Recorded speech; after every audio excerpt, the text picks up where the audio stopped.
Bienvenue à tout le monde dans ce tout nouveau numéro de Pourquoi Buffy c'est génial. Pourquoi Buffy c'est génial, numéro 17, figurez-vous. Hey, on est content. Bonjour messieurs, je suis Sartman, je me présente. Bonjour à tout le monde. Je suis accompagné pour ce nouvel épisode de Riley. Comment ça va Riley ? Ça va bien.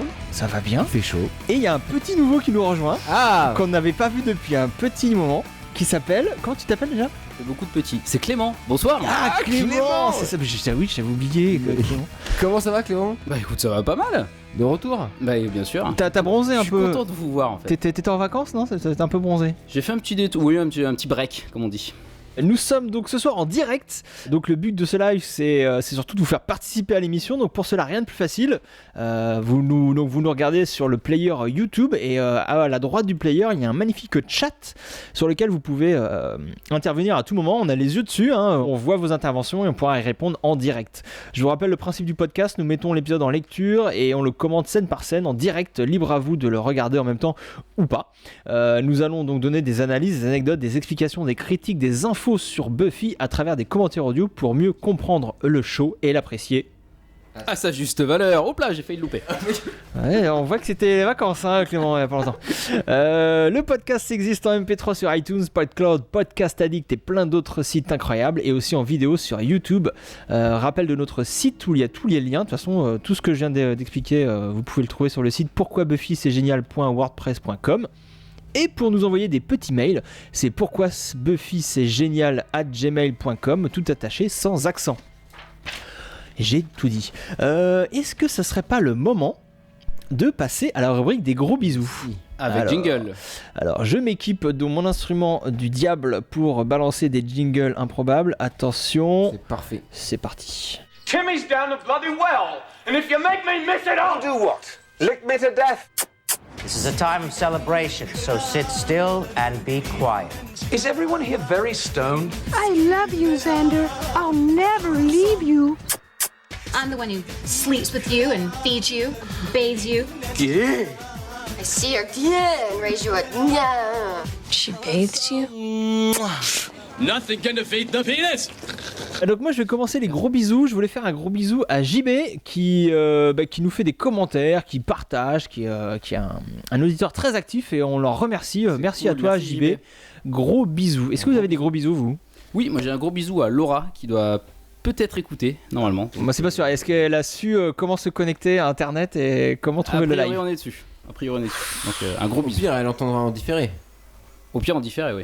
Donc c'est parfait.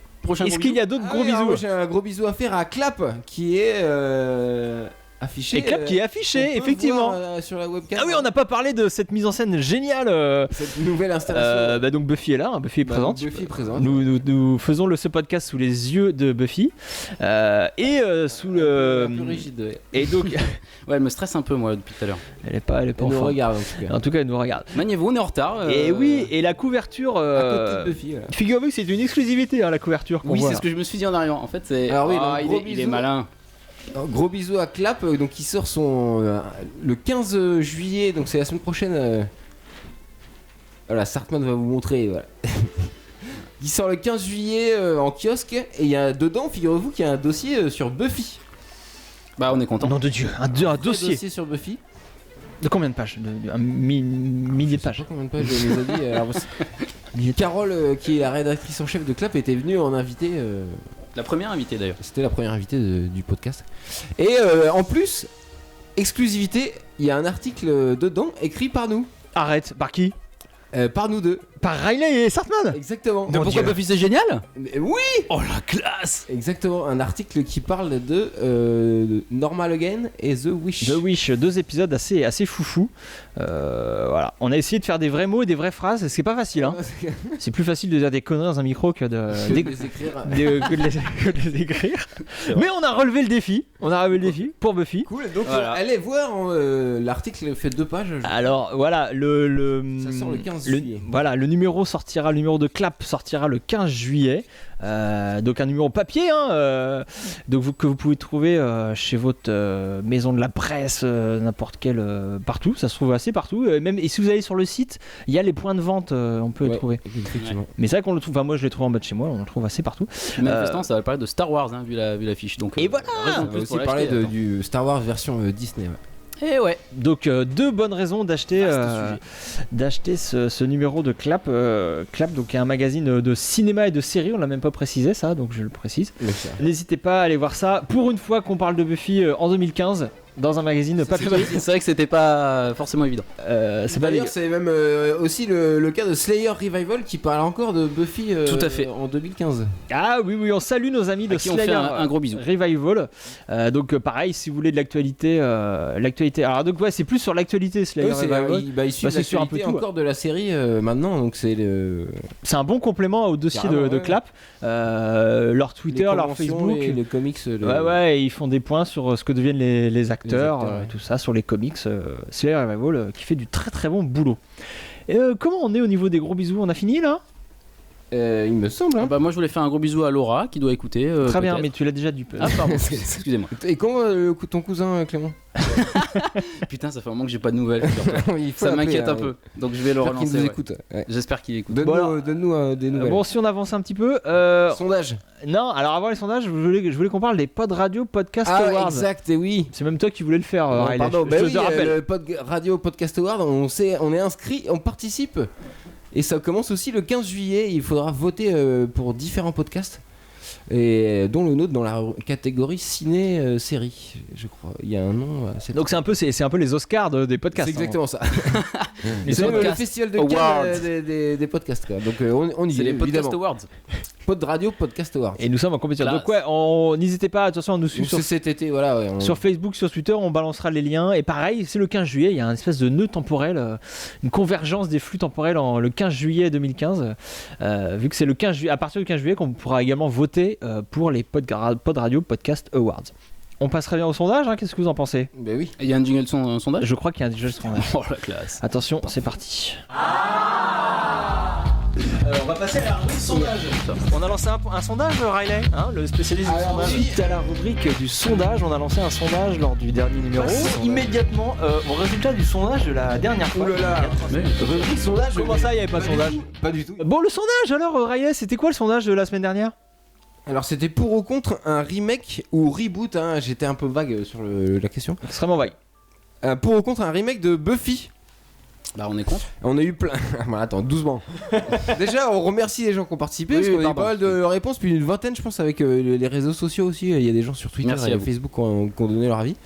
Et donc évidemment, Clément, tu as raison, tout le monde est contre. Bah voilà. Bah ça m'étonne pas. Surprise.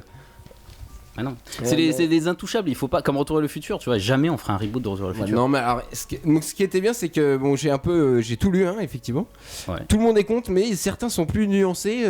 Ouais, mais ça je peux comprendre. Il y en a qui disent si c'est Joss Whedon qui est à la barre. Ouais, du truc, s'il chapeaute le truc, bien sûr. Pourquoi pas? C'est comme Mad Max. C'est George Miller qui a à l'origine de ce reboot. C'est pas vraiment un reboot, le Mad Max. Bon, bref. Alors, j'étais sûr en le disant, je dis merde. Il y a d'autres qui aussi fait remarquer que Buffy c'est pas terminé en fait. Il y a les comics encore qui sont canoniques et qui reprennent l'histoire. Mais bon, là pour le coup, X-Files reprend l'année prochaine. Là, il y a la bande-annonce qui est sortie, je crois. Ah, mais c'est une suite pour X-Files. Ouais, mais c'est la saison 10. Il y a quand même des comics de la saison 10 et ils vont pas les adapter, quoi. Cette série BD n'est pas prise en compte. Donc Buffy, il pourrait faire ça aussi. Non ? Tout à fait. Si, ouais. Tout à fait. Théorie. Il y a des gens qui pensent aussi que pourquoi pas faire un Buffy comme X-Files 20 ans après, quoi. Avec les acteurs qui sortent de Alors pour le coup, le scénario est déjà écrit. J'ai écrit un scénario Buffy 20 ans après. Ah oui, voilà. Donc j'attends juste les confirmations des comédiens. Tu nous fais l'annonce en direct là, et je le tourne. Est-ce que tu vas faire un crowdfunding? Non, il n'y a pas besoin. Le Kickstarter de Sartman pour réaliser le... Mais oui. Le scénario est prêt, il est prêt depuis 15 ans. Donc, excellente idée. Et enfin surtout, voilà, c'est là où je voulais en venir. Ce qui ressort surtout de ce sondage, c'est que les gens ils ont surtout envie d'une nouvelle série, mais dans l'univers de Buffy, quoi. Voilà, ouais. Une série par exemple sur Frey, la tueuse du futur qui est dans les comics, ou une autre histoire avec un autre personnage comme le fameux Reaper avec Jace qu'on attend tous, quoi, qu'on va être obligé de faire nous-mêmes, quoi. C'est Si personne s'y colle, il va bien falloir. Exactement. Il va falloir la faire. Moi dans ce sondage, j'avais lu un avis qui m'a beaucoup plu et que au départ, naturellement, j'aurais répondu à ta question. Bah non, on est contre, ils vont faire de la merde, ils vont saloper le truc. Et il y a quelqu'un qui a posté un avis en disant que pourquoi pas, carrément, faut y aller. De toute façon, ça n'enlèvera jamais tout ce qui existe déjà. La série, les 144 épisodes, les comics, tout ça, ça existe déjà et c'est déjà très bien et on adore et tout. Et qu'il y ait une version supplémentaire, un reboot ou autre chose, à la limite, tant mieux parce que au pire c'est pourri, on s'en fout, ça n'enlève pas ce qu'on a déjà et peut-être que ça apportera quelque chose, que ça sera un peu sympa et tout, donc c'était un avis intéressant, il m'a presque convaincu cet avis. Ah oui. Bon bref, donc ce sondage assez intéressant, il y a eu pas mal de réponses, donc merci beaucoup. De quel épisode on va parler, Riley, aujourd'hui? Alors cette semaine on parle de Gingerbread, c'est l'épisode 11 de la saison 3, Intolérance en VF et Gingerbread ça veut dire pain d'épices en anglais et c'est une référence au conte allemand Hansel et Gretel, Le bien connu. que les frères Grimm ont popularisé au XVIIe siècle. Je crois que c'était un film qui est sorti en 2012 avec deux tueurs, Ça tu aussi, sais. on en parlera plus tard. C'est un conte à la base, Je c'est pense que génial. tout le monde connaît l'histoire de Hansel et Gretel. Surtout qu'il y a du pain d'épices. Rapidement, c'est l'histoire. Attends. C'est deux hommes. Et alors oui, Sartman a ramené du pain Bien vu, d'épices. il y a du pain d'épices. C'est très radiophonique. Vous avez un couteau peut-être? Non, c'est Non, bon, c'est pré-coupé, prédécoupé. hein, c'est de la très bonne qualité apparemment. Non, mais ça, les gens s'en foutent. Allez, on enchaîne. Et donc Hansel et Gretel, c'est l'histoire de deux enfants qui dans la forêt tombent sur une maison en pain d'épices et à l'intérieur tout se mange. Évidemment, c'est un terrible piège parce que la maison appartient à une sorcière. On reviendra plus tard dans le podcast sur ce conte. Ouais. À Ok. coup de pain d'épices. Ça c'est du teasing, c'est pour que les gens restent. File-moi du pain d'épices, Clément. Bien sûr. Qu'est-ce que je voulais dire? Oui, c'est un épisode écrit par Jan Espenson qu'on ne présente plus. Hein. Bon, on le connaît. en il parle est bon ce pain d'épices. un podcast sur deux. Et c'est un épisode aussi réalisé par James Whitmore Jr. qui est un réalisateur de télé. Alors lui, on Un l'adore. cadre. qui c'est a un réalisé très The bon- Zeppo, notamment. Ouais, un très bon réal de télé et tous ces épisodes de Buffy sont, je trouve, très très bien réalisés, très bon réal. On peut dire aussi qu'il a réalisé des épisodes de Rick Hunter, Code Quantum et Beverly Hills. Ah bah c'est pour ça que tout s'explique. C'est pour un ça mec qu'il est très fort. il tâte un peu tout. Hein. Il a de la bouteille. Dans les années 90, il était présent. Cela dit, sur des trucs quand même assez marquants. Gingerbread a été diffusé pour la première fois sur la WB le 12 janvier 1999. Ok. Ça, c'est précis. C'est bien réglé. On aime bien être précis dans le podcast, surtout sur les dates de diffusion. Précis pointu. On aurait un petit pitch. Clément, tu nous as fait un pitch, bien sûr. Attends, je regarde. Est-ce Tu que peux j'ai un bosser, pitch pendant tes vacances J'ai un petit. Attends, j'ai un petit pitch. C'était ta mission. T'avais le droit de pas venir il y a 3 semaines, mais tu nous faisais un pitch. Tiens, là, Dans ta poche, regarde dans ta poche. Clément, je t'ai écrit un pitch, tu veux? Ah, je veux bien. Tu veux le Vas-y. lire Vas-y. Bah, vas-y. Allez, Putain, c'est inédit ce qui se passe dans cette émission. Alors. je te l'ai écrit. Mais non, mais en plus, c'est con parce que j'ai vu l'épisode. Mais Clément va Mais pitcher. c'est pas grave, je vais quand même c'est le lire. pour ça Allez, que c'est tu pas pitches, t'es censé Très avoir bien. le Parlez pitch. pas trop fort. Alors, Joyce, pardon, parle-toi un peu trop fort. Joyce, la mère de Buffy, accompagne sa fille lors d'une patrouille nocturne, ce qui n'est donc jamais arrivé. Mais la découverte de 2 cadavres d'enfants fait perdre la tête à Joyce, qui lance littéralement une chasse aux sorcières dans Sunnydale. On flippe à mort. On a très très peur. Très très beau pitch. C'était Ouais, pas- c'était raté, C'est excusez-moi. pas un peu léger ce pitch, les gars là? Oui, je m'attendais à mieux, c'est pour ça que j'étais déconcerté. Tu vois, ça m'a déconcentré. Je me suis dit, mais qu'est-ce que c'est que ce pitch de merde? On dévoile parce que l'épisode repose sur les twists. Ok, Tu vois, bah, moi, je me suis fait avoir dans cet épisode. Ok, passons donc du coup tout de suite au sommaire parce qu'au niveau du pitch c'était pas terrible. Sommaire tout de suite. Ah oui, jingle sommaire. Il y a jamais eu de jingle sommaire. Alors on va parler du traitement réaliste et froid de l'horreur et du fantastique. On va parler aussi de la négation de la fiction, carrément. Carrément. Carrément. Bah, carrément, alors. Des contes de fées, et évidemment Hansel et Gretel. Et on va, c'est un épisode aussi qui revisite le classique chasse aux sorcières. Un truc, les Mais sorcières de Salem. C'est intéressant. On Mais tu- reviendra là-dessus. Alors moi je suis juste un tout petit message à JB qui nous fait des commentaires via le site. Va sur le chat directement ouais, parce ouais, que ouais, là J'arrive. on va être perdu, on va pas pouvoir lire tous tes commentaires. Mais ouais, je suis en train de voir ton commentaire très intéressant. Tu veux sur- l'instagrammer sur le pain d'épices. Hein. Donc tu ne rates rien. Hein. Il faut pas du tout. Bah, faut meubler les gars Non, parce que mais ça- je m'engage. Non, mais Non, il le on va fait. pas. Non mais. On va pas faire ça, on s'en fout. Vous voulez lancer l'épisode, c'est Oui, ça? voilà, c'est Oui, ça. on a bien envie, t'attendait ouais. un petit peu en fait. Est-ce que tout le monde est prêt? Bah, on oui. est prêt. Est-ce que tout... Alors voilà, vous êtes munis de vos télécommandes chez vous, dans votre canapé, devant votre ordinateur. Sinon, Vous êtes, les gens ils peuvent regarder. Ouais. vous êtes Ils ont prêts? une télécommande pour un ordinateur. Alors attention, je vais faire un top magnéto. 3, 2, 1, top. C'est parti. Top à la vachette. Top à la vachette. Alors, Séquence 1 dans le parc, je crois. C'est ça, tape, on est dans le parc. Riley, des trucs à dire? Bah. Donc c'est un début classique. Ah, ça rigole pas, hein, maintenant c'est parti. Problème de rythme dans ce podcast. Hein. C'est un début classique de Buffy. Buffy est en patrouille dans un parc et elle chasse le vampire. Sauf que là, c'est sa mère qui apparaît. Elle débarque et en fait, elle prend le péril elle ramène des trucs à boire pour Buffy. Et c'est comme si, c'est ce qui est marrant, c'est comme si elle allait avoir Buffy dans son activité, comme si elle allait avoir au foot ou à la danse. Ouais, c'est une représentation. Donc comme d'habitude, cette première scène nous présente le thème principal de l'épisode et les personnages principaux qui vont être mis en avant dans cette histoire. Donc là, c'est le rapport mère-fille qui va être mis en avant, bien sûr. Et oula, le vampire a débarqué. Je suis un peu en retard. Et Joyce en fait se sent écartée par la vie tueuse de sa fille et décide de se rapprocher d'elle en partageant ses activités. C'est une réaction typique des parents à l'adolescence. Monsieur Sanderson de la banque. Oui, elle le reconnaît, effectivement. Qui est un vampire. Voilà, certains parents ont peur de perdre leurs enfants à l'adolescence et ils essayent de se rapprocher d'eux. C'est pas tout donc ils s'intéressent, c'est pas toujours le cas, mais c'est vrai que des fois il y a un effort de. Évidemment, ils sont interrompus par le quotidien de Buffy en fait. C'est un vampire et Joyce est totalement impuissante. D'ailleurs, on bascule de son point de vue là, on voit même pas le combat entre Buffy et le vampire.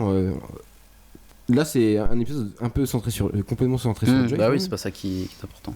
Et Joyce, voilà, va tomber dans une horreur différente, une horreur réaliste, on peut dire ça, à l'opposé total de Buffy. Ça, ce plan est très cool, le plan large où elle tue le vampire. De dos. On sait pas ce qu'elle voit, mais c'est horrible. Oh my god, évidemment. Et là, ouais, donc c'est l'horreur, ce que tu disais, l'horreur normale, de la réalité finalement. C'est assez inédit, c'est des là, enfants elle voit morts dans le parc. Déjà, ouais, dans une série, déjà, c'est assez.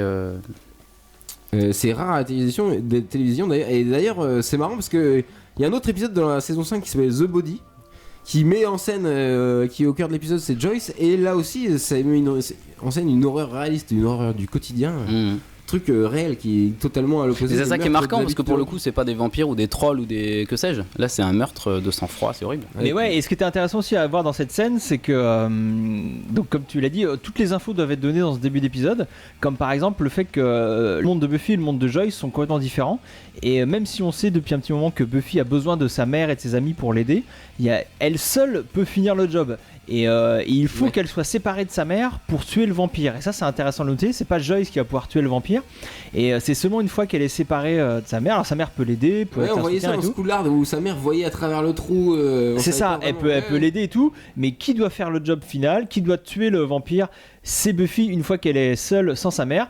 Et c'est une info sur la suite de l'épisode. Voilà. Quand Joyce va vouloir s'impliquer dans la vie, dans la vie et dans la mission de Buffy, et on va comprendre que c'est pas une bonne chose.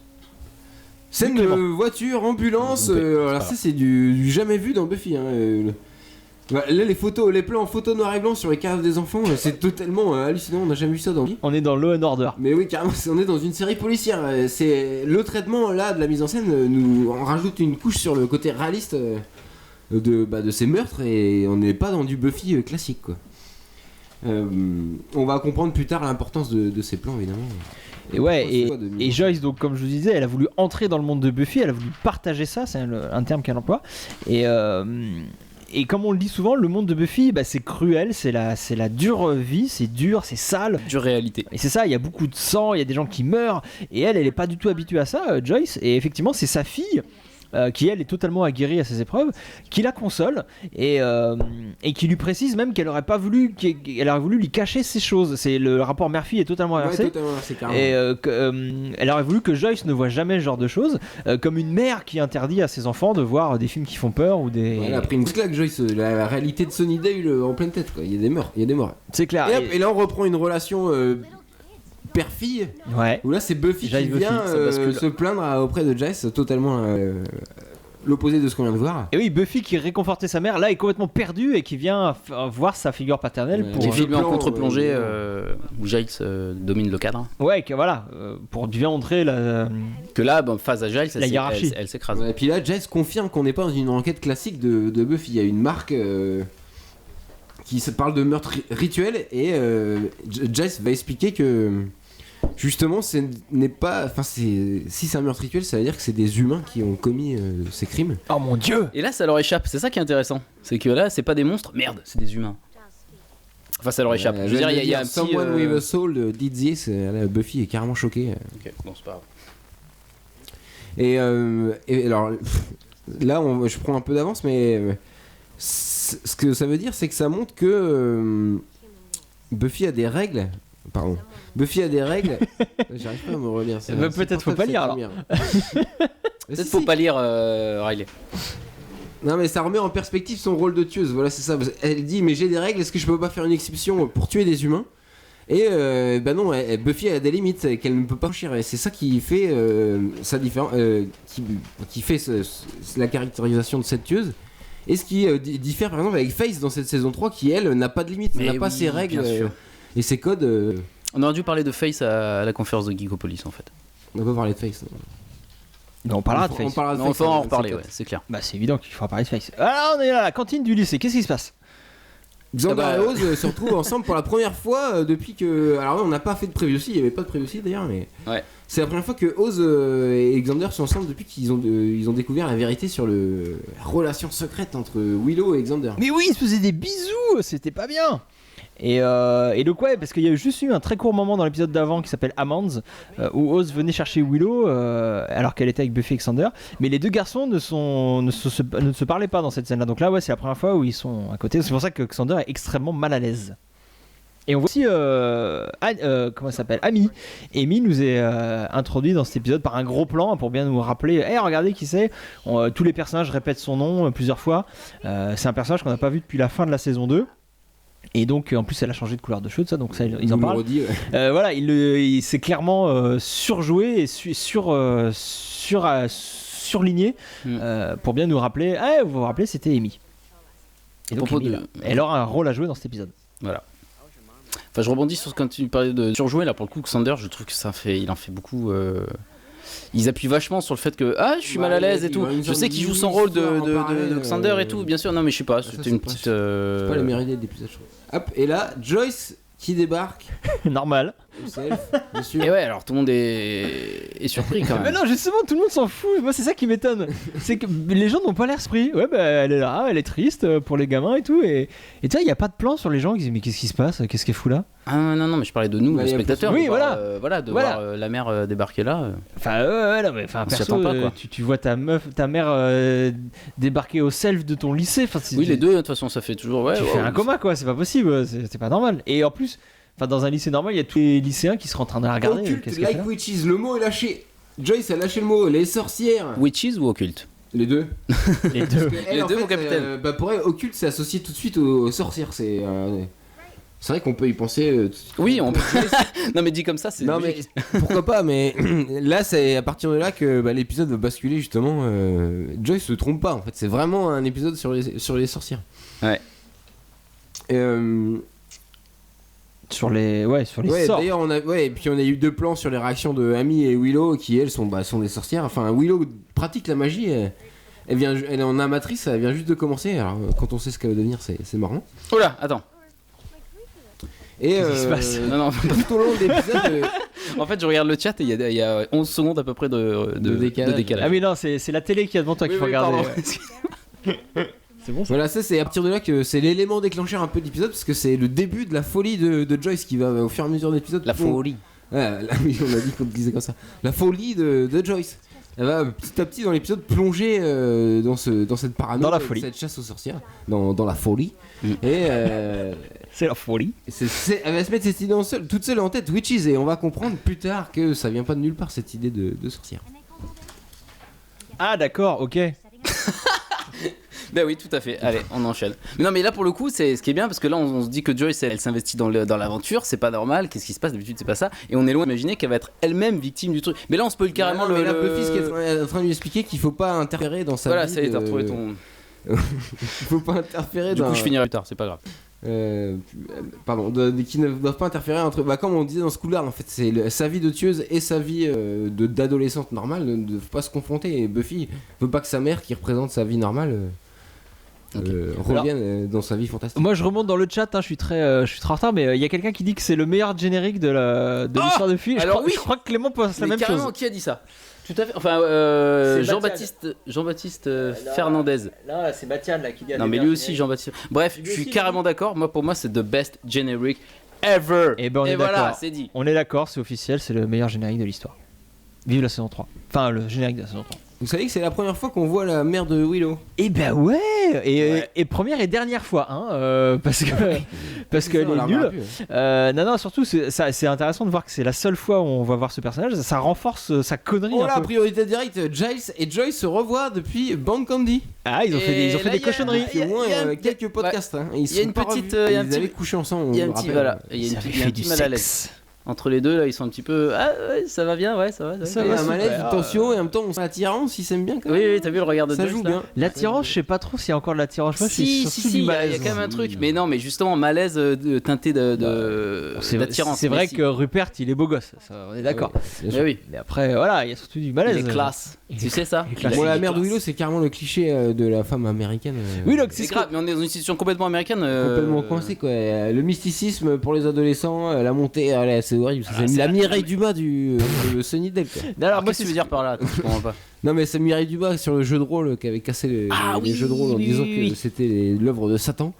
Oui, elle est partie en croisade. Voilà, elle a fait un reportage et il y a tout. Enfin, le jeu de rôle est mort en France. Non, il est pas mort. Elle lui a foutu un coup. Maintenant, Elle lui a foutu un coup, mais d'ailleurs, il faut. Mais vous parlez d'un truc qui s'est passé il y a des années, ça, les gars. Oui, c'était début des années 90. Ah, d'accord, très bien, pardon. C'est scandaleux. Il faut en parler. Hop, le maire fait un discours de maire. Hein. C'est la première fois que le maire, il joue vraiment son rôle. Et d'ailleurs, d'habitude, il fait des plans avec le diable, mais jamais.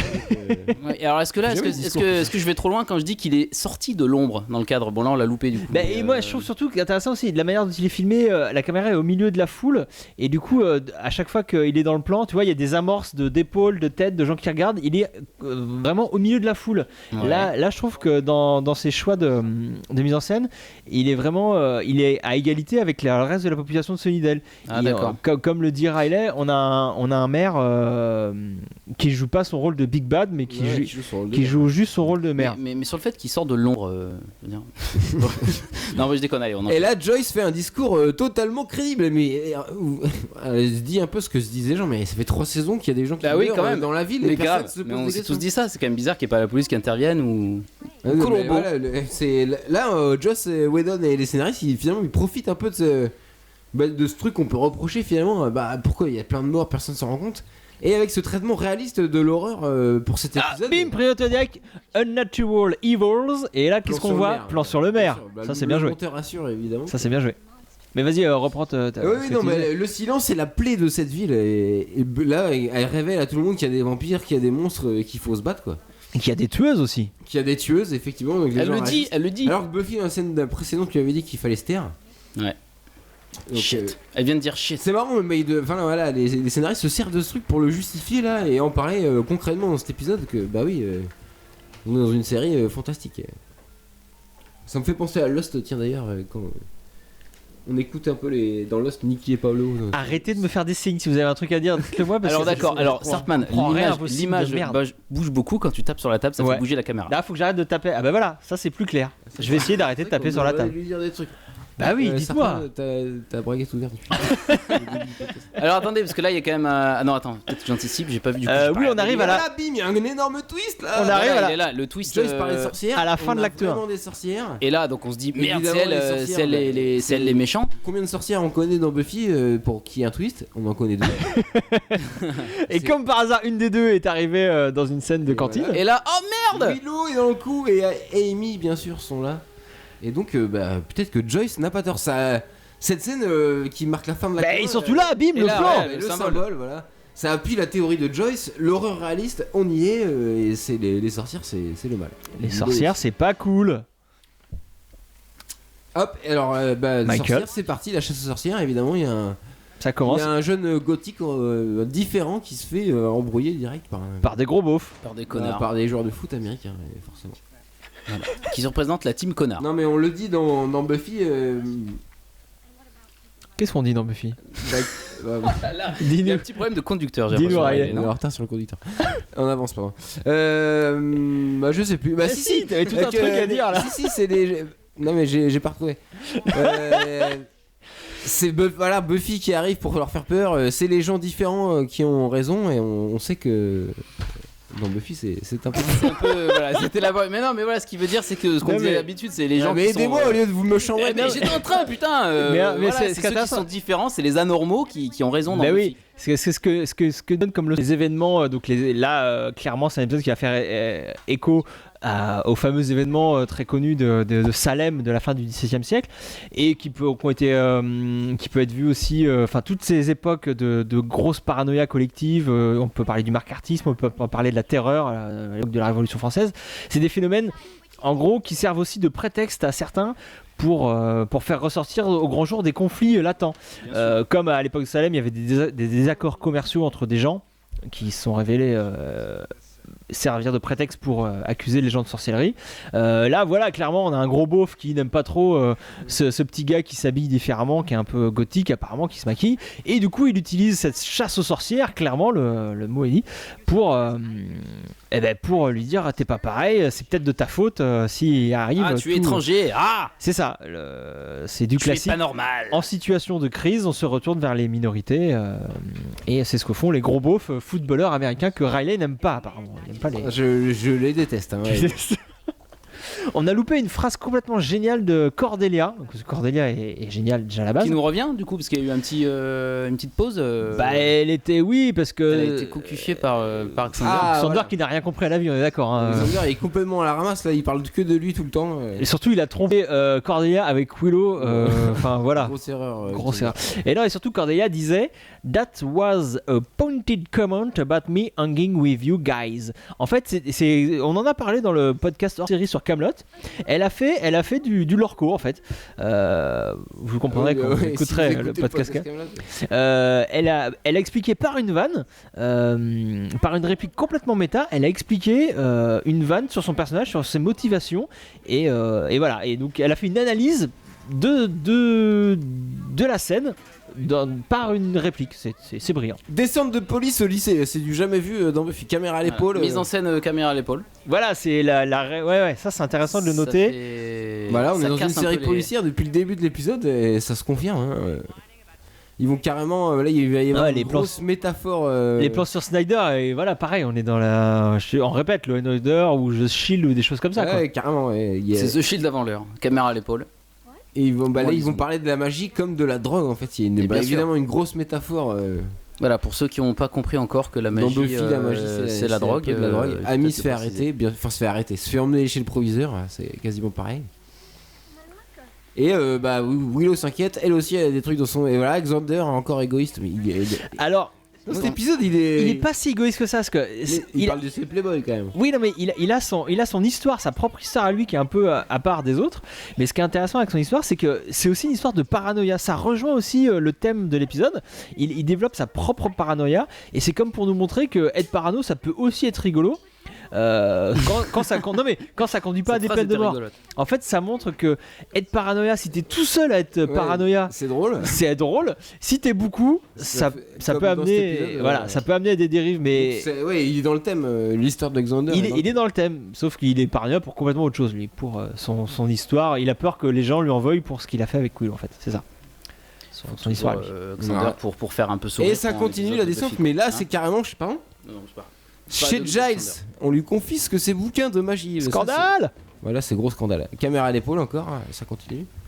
Bah ouais. Et il est outré, bah oui, on confisque mes livres. Bah, tu m'étonnes. Le sacrilège, mais tu te rends pas compte? Et là, il y a Snyder qui va débarquer en faisant une référence à Apocalypse Now. Ah bon? Avant, il y a surtout Buffy qui fait une référence à My Friend Flicka. Je sais pas si vous connaissez ce livre. Ah, c'est là, juste là, pim. C'est là. Oh, c'est raccord, Sartman. Bah oui, c'est une espèce de lassie, mais elle remplace le chien par un cheval. Et c'est juste magique. Il peut faire moins de trucs. Ouais, hein. ça a été. Non, mais bah non, il fait pareil. Ouais, mais il est plus beau, c'est un cheval quoi. Et bah, puis surtout, le gamin, il peut monter dessus. Sur lassie, c'est moyen quoi.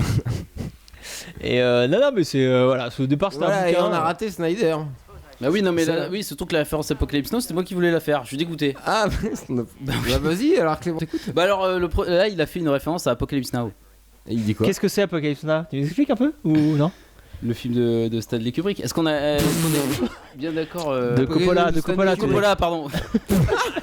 Ah non, excusez-moi. Là, De Coppola. C'était bien la peine que tu la relèves cette référence pour mais citer parce de que la ça m'a merde. perturbé. C'était prévu que je la fasse et là je la fais pas. Du coup, je dis de la merde. C'est pas Kubrick, c'est Coppola. On bien parle sûr. du groupe Moho dont parle Snyder là. Alors ouais, ce serait une référence. Mother opposed to Occult. Voilà, les Mother, les mères opposées à l'occulte, ce serait une référence à l'organisation MAD, Mother Against Drunk Driving, les mères opposées à la conduite bourrée. C'est une asso américaine qui a été fondée par Candice Lightner en 1980, après que sa fille de 13 ans ait été tuée par un chauffard ivre. Donc ça c'est pas drôle, mais du coup elle a fondé cet asso et elle a même réussi après quelques années à carrément faire changer la loi des États-Unis pour généraliser l'interdiction de la vente d'alcool aux moins de 21 ans dans tous les États américains. Et c'est vrai parce que c'est Wikipédia qui le dit. Ça. Donc c'est Non, bien. Ouais. On doit la transparence aux gens qui écoutent, c'est bien. Bon alors Buffy entre-temps a découvert que sa mère était à la tête de la chasse aux sorcières, hein, évidemment. C'est Snyder. À la tête de la fameuse Mo. Voilà. Et là on est chez Willow et la mère de Willow poursuit son discours. Le discours de Joyce en fait en expliquant. Ouais, mais elle a une approche plus diplomate déjà. Enfin je sais pas, elle dit qu'elle Au départ. s'attache, que Willow s'attache à des figures imaginaires, c'est typique de l'adolescent. Qu'elle a Willow une relation liée au stress du passage à l'âge adulte, que c'est pas ça d'être un adulte. Ça remet en question tout l'univers de Buffy en fait. Et d'ailleurs on en parle dans l'article Clap de Norma Logan dans la saison 6 où ça va encore plus loin sur ce thème. C'est carrément nier la fiction, nier l'univers Buffy et rejeter tout ce qui est la marque de fabrique de Buffy quoi. C'était finement analysé ça. Est-ce que vous voulez que je vous fasse une énigme de Tonton Giles? Est-ce qu'on a le temps pour une énigme de Tonton Giles? C'est l'heure, on m'annonce que c'est l'heure officiellement. C'est une heure officielle pour les énigmes. C'est l'heure de l'énigme de Tonton Giles. Alors, vous savez que Tonton Giles a été adolescent.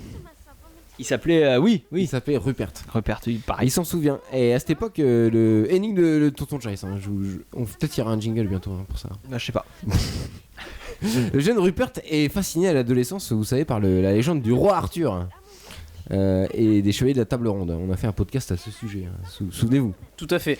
Avec deux amis, il s'est mis en tête de trouver le Saint Graal. Et un jour, l'un de ses amis arrive, on va l'appeler Lancelot, retrouve Giles et lui raconte qu'il a trouvé l'entrée d'un château où le Graal, le Saint Graal se trouve. Alors Giles il est chaud évidemment, il y va et sur la route il tombe sur un troisième, le troisième pote qui s'appelle Perceval hein, évidemment. Et tous les trois ils se présentent à l'entrée de ce fameux château. Et là il y a un chevalier en armure. Bon, c'est une histoire tirée de faits réels. Hein.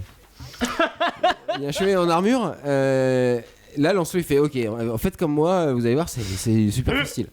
Lancelot s'approche du chevalier. Et le chevalier lui dit halte. Si je vous dis 2, vous me répondez. Alors Lancelot il dit 4. Ah, il est malin ce Lancelot quand même. Là le chevalier s'écarte et Lancelot peut rentrer dans le château. Ok, Perceval il dit ah mais ça y est, j'ai compris. Ok, Perceval il s'avance devant le chevalier et là le chevalier lui fait halte. Si je vous dis 3, vous me répondez. Mais oui, alors là, 5. Pardon, mais le chat est en feu là. Fallait dire Ethan à la place de Lancelot et fallait dire Caradoc à la place de Perceval. Là, il y a des fautes de goût. On changera sur l'article. Donc, bah voilà, 5. Il répond 5. Hop, Giles, c'est à son tour. Il passe, il s'avance devant le chevalier. Et là, le chevalier lui dit 6. Qu'est-ce que répond Tonton Giles?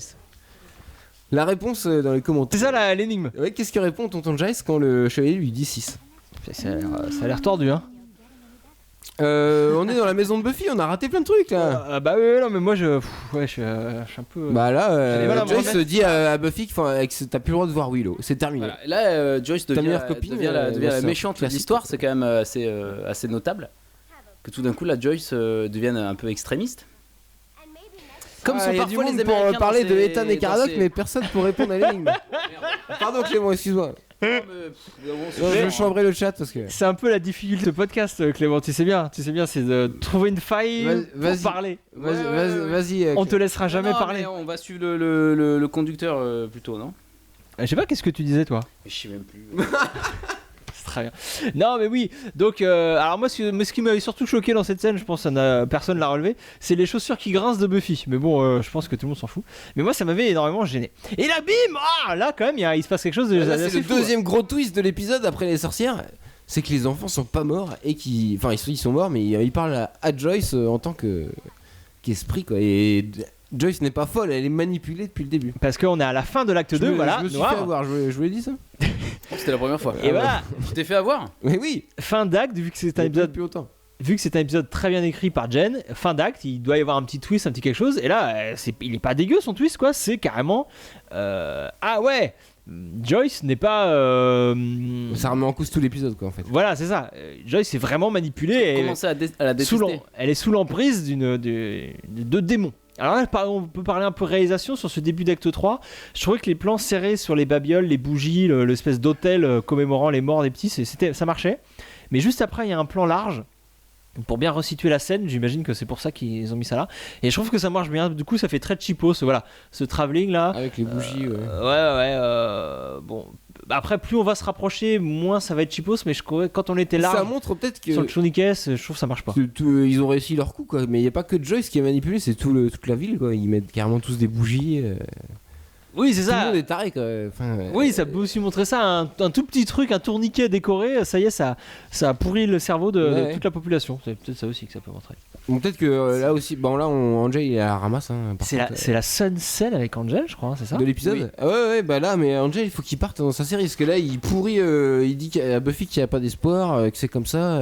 Il est un peu pessimiste le garçon. On gagnera jamais, mais il faut quand même le faire, il faut quand même se battre. Il casse un peu le moral, il faut mieux qu'il parte faire sa série, je pense. Mais c'est ça, il est temps qu'il vole de ses propres ailes d'ange. Hein. Voilà, Angel. Pour avoir sa propre série beaucoup plus sombre pour le coup que Buffy. Série Angel. Qu'on fera bientôt dans un hors-série, non? C'est pas ça? Alors je crois qu'il est question de hors-série Angel. Hors-série Angel. Oui. À la rentrée, on fait un hors-série Angel, bien sûr. Ok.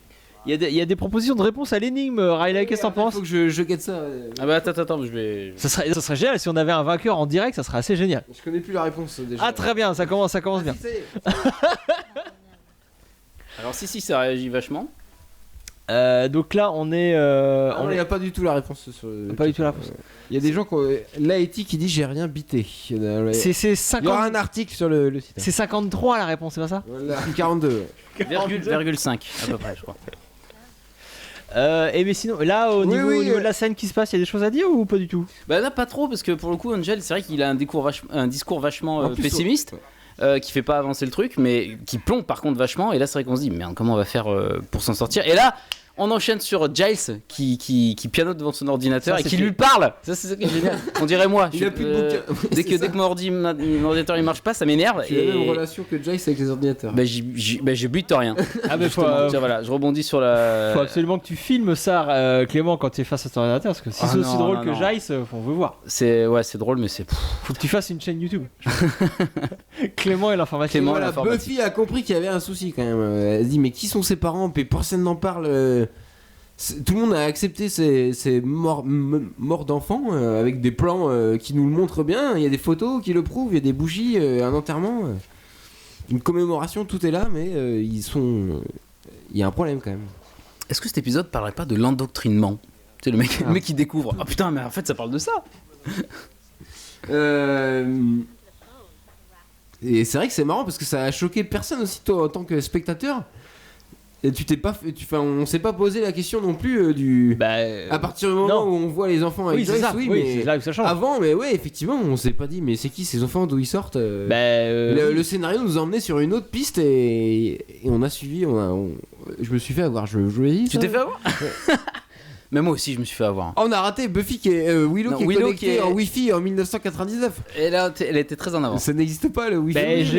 J'ai mené mon enquête, vous voulez savoir? Vas-y, alors une enquête de Sartman, donc vous savez ce que c'est une enquête de Sartman? Ah bah oui. Est-ce qu'elle est en anglais? Elle est en anglais ou pas? C'est uniquement sur. Il a réussi à faire traduction. C'est uniquement sur Wikipédia. Donc non, les premiers ordinateurs à être équipés de Wi-Fi apparurent en 99. C'était les e-books d'Apple. Et donc ils avaient des Wi-Fi intégrés sous le nom d'Airport. Et donc vu que cet épisode a été diffusé en janvier 99, on imagine que c'est pas ça. En plus l'ordinateur de Willow ne ressemble pas trop à un e-book de l'époque. Il y a des gens qui répondent 4, 8, 15, 16, 23, 42 sur le chat, ça aurait pu être ça, mais je suis sûr que c'est la bonne réponse. C'est pas ça. Donc peut-être le coup de l'ordinateur. La réponse n'est pas dans ces. L'ordinateur Wi-Fi c'est effectivement anachronique. Mais bon. Hansel et Gretel, voilà. on y est. On Avant, y arrive. ils avaient déjà Wikipédia à l'époque quand même. C'est fou. Et on y arrive, Hansel et Gretel, le conte. Merci Wikipédia. Et c'est ça la clé du mystère. Bon là, hop. Et voilà, terminé Internet. Il y avait un câble Ethernet. Mais c'était pas du Wi-Fi alors. Mais bien sûr que non. Mais le réalisateur s'est rendu compte de son erreur et il a rajouté ce gros plan. On s'est fait avoir là aussi. On s'est fait aussi. Moi-même, je me suis fait avoir. Tu t'es fait avoir parce que. J'ai fait avoir un peu. Je vous l'ai dit ou pas? C'est marrant ce basculement des contes de fées. On parlait pas du tout des contes de fées. Non, pardon, j'essaye de reprendre. Oui, pardon, le conducteur. Les contes de fées. Non, moi je suis en impro total. Ça bascule totalement. Les sorcières, ça fait. Hansel et Gretel, ce thème, ça justifie que. Buffy, les sorcières, les gens différents, c'est eux qui ont raison. Dans cet univers, c'est ça qui compte. Ça rejoint le discours de la mère de Willow tout à l'heure qui disait que les adolescents s'attachent à des figures imaginaires contre la difficulté du passage à l'âge adulte. Et elle avait tort. Ces contes de fées, leur histoire, leur morale, ce sont les trucs qui sont importants dans notre enfance. C'est les piliers. Oui. Et c'est le thème de Buffy en fait, et des contes de fées. Il y a plusieurs niveaux de lecture.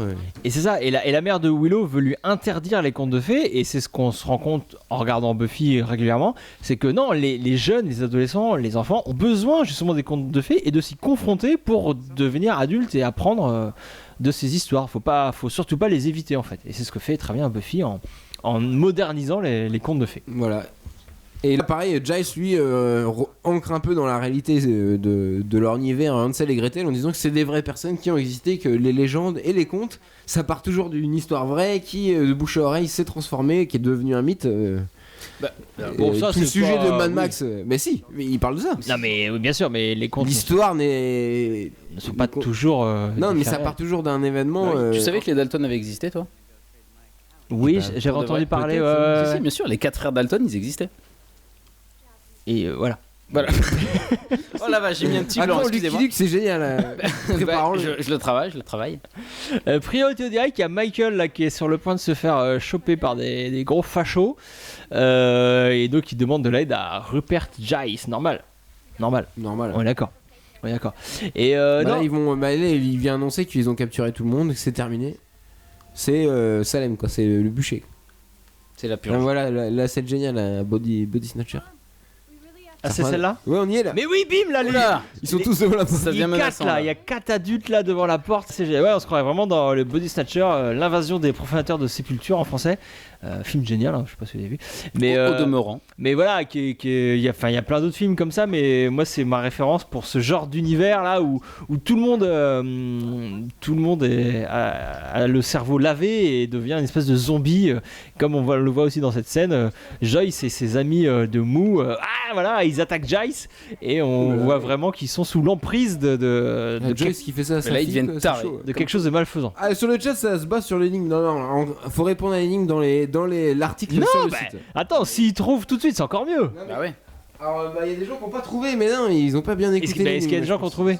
Il y a des gens qui ils sont sur la bonne voie, mais ils ont pas bien écouté l'énigme, je pense. Donc c'est pour ça que ce sera sur le site, donc il faudra répondre dans les commentaires. Moi j'aimerais bien que ça soit trouvé en direct. Un gros bisou. Ça serait sympa, ouais. Et là, Mathiane, il est sur la bonne voie. Donc là, on a un duo de choc. Oz et Xander qui font alliance pour sauver Willow, et ça c'est très intéressant parce que rappelez-vous Willow a trompé Oz avec Xander, donc les deux ils font équipe quand même. Les deux amis ne s'aiment plus trop forcément, mais là ils font équipe pour sauver leur bien-aimé, donc c'est bien. Et puis c'est une figure qu'on voit régulièrement dans les films. Rappelez-vous Titanic, Twilight, quand il y a des triangles amoureux, les deux garçons souvent unissent leurs forces pour sauver leur bien-aimé. Alors, on a beaucoup trouvé. Jay s'est déjà évanoui et il se réveille. Comme d'hab, j'ai envie de dire. Cordelia d'ailleurs fait la référence en expliquant ça fait combien de fois que vous êtes tombé dans les pommes. Vous êtes tombé dans les pommes. Mais c'est pas vrai, à chaque fois que je vous vois, vous êtes tombé dans les pommes, c'est quand même incroyable. Ils YouTube rigolent avec Barison, leur code, c'est rigolo. Ouais, c'est super. Puis elle dit une phrase géniale, wake up in a coma, moi ça me fait mourir de rire. Et Jace qui, quoi, qui passe à autre chose, enfin, c'est là, nevermind. Cette réplique me fait mourir de rire, mais bon. On a raté toute la partie sur les sorcières de Salem, on en parlera en conclusion. On aura un gros dossier. On avait plein de choses à dire sur la chasse aux sorcières. On a raté une page et demie du conducteur. Parce qu'on a fait une enquête, commune avec Clément, hein. Exactement, oui. Sur les événements de Salem. C'est con, ouais, on avait plein de trucs à dire. Non, Qu'est-ce qui se passe du coup On les dira plus tard ou on les dira en conclusion, bien sûr. en conclusion. Bon, vite fait alors. Parce que là on est reparti dans les couloirs, donc le duo improbable va affronter. Où Oz se comporte comme un véritable héros. Mais oui, mais. Il sort une banane avant de partir. Alors là, attention, priorité, regardez le figurant qu'il y a entre Buffy, là sur le plan on voit Joyce, et voilà, et là il se pousse au moment. Moi ça me fait mourir de rire. Ça va, ça passe. Mais oui. Moi ça m'a fait mourir de rire. Vous avez vendu ce figurant pendant 2 heures, mais. Attends, regardez, il est génial. Il est très obéissant en fait, c'est ça le truc. C'est parce que t'as vu trop les épisodes, tu regardes des figurants. Mais non, parce que donc c'est le figurant. C'est le figurant qui se fait pousser par la mère de Willow quand elle arrive avec la torche, et je trouve qu'il est très en mode je suis un zombie, je fixe, j'ai un regard fixe et tout, et quand la mère de Willow arrive, hop, il sort complètement de son personnage et il est attention c'est chaud. Ah d'accord, mais j'ai pas regardé ces. Moi ça me faisait beaucoup rire. C'est très. Mais passons à la suite. Il va montrer ses pouvoirs de sorcière. Alors passons, j'avais peur qu'elle montre autre chose. La DSC 4. Hop. Mais oui. Alors on va croire qu'elle va faire un truc de fou. Hein, oui, mais je m'attendais à ça, du coup je suis extrêmement déçu par ce qui va se passer. Ah non mais je vous dis. Elle aussi est une sale égoïste et son fuit. Et là en fait, non. Elle s'en voir pour la première fois et ça lui apprendra parce qu'elle restera.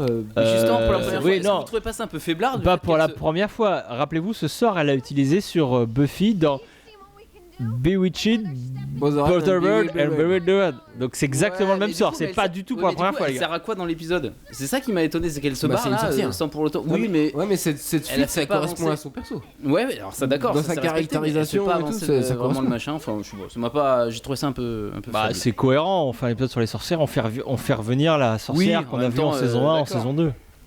Ça se tient. Effectivement. Les gamins sont flippants, non? Vous savez pas? Les gamins sont ils font très peur. Quand ils sont petits et fixes et tu vois tout droit et qui regardent avec des yeux inquiétants, bah ça marche toujours. Le gamin flippant. Alors là, c'est duo comique improbable entre Giles et Cordelia dans la DS. En train de faire une potion magique dans la DS. Enfin, il y a tout. Dans cette scène, il y a tout. Sauf que Cordelia est en train de manipuler une fleur qui s'appelle Wolfsbane, qu'on appelle aconite en français, et qui contient de l'aconitine. Et l'aconitine, c'est un poison mortel. Donc les enfants. Ah oui, ça vous crame les neurones, ça. Moi, je le dis. Si vous voulez faire des tours de magie dans une DS, utilisez des gants pour manipuler de l'aconite. Sinon, c'est très dangereux. C'est un message aux apprentis sorciers qui nous écoutent. Voilà. Si vous êtes regardez Breaking Bad professionnel, vous pouvez l'utiliser sans problème ça. Et si vous êtes sorcier ou sorcière et que vous voulez venir parler de votre passion ici, vous êtes le ou la bienvenue. On aurait bien aimé avoir une vraie sorcière. Avoir une sorcière pour cet épisode, ça aurait été génial. Un chasseur de fantômes et tout, un vrai quoi. Ça existe les émissions là. Oui, mais c'est parce qu'on voilà, on est. Voilà, le bûcher dans l'hôtel de ville, ça choque personne, hein, évidemment. Alors, les règles de sécurité, est-ce que les règles de sécurité sont bien respectées là? Je pense que l'agent de sécurité. On est en plein centre-ville et aussi. Dans la salle des fêtes, de la mairie, il y a des bûchers. Là où on fait la kermesse. Ouais, c'est un peu spécial. En même temps, peut-être que c'est voulu du coup pour bien montrer le côté un petit peu extrémiste de ces gens.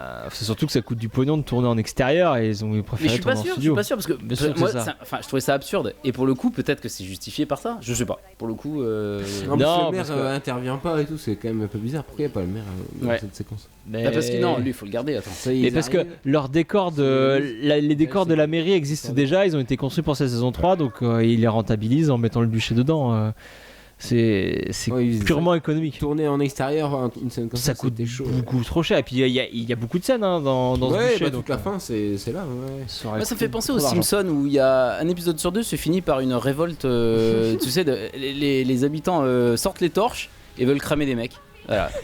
On va cramer C'est des pas mecs. sur les dernières saisons des Simpsons, ça? Pas du tout. C'est Alors, tout le temps dès le dès l'épisode 2, saison 1, je crois, Ah il oui. y a une révolte avec des torches, quoi.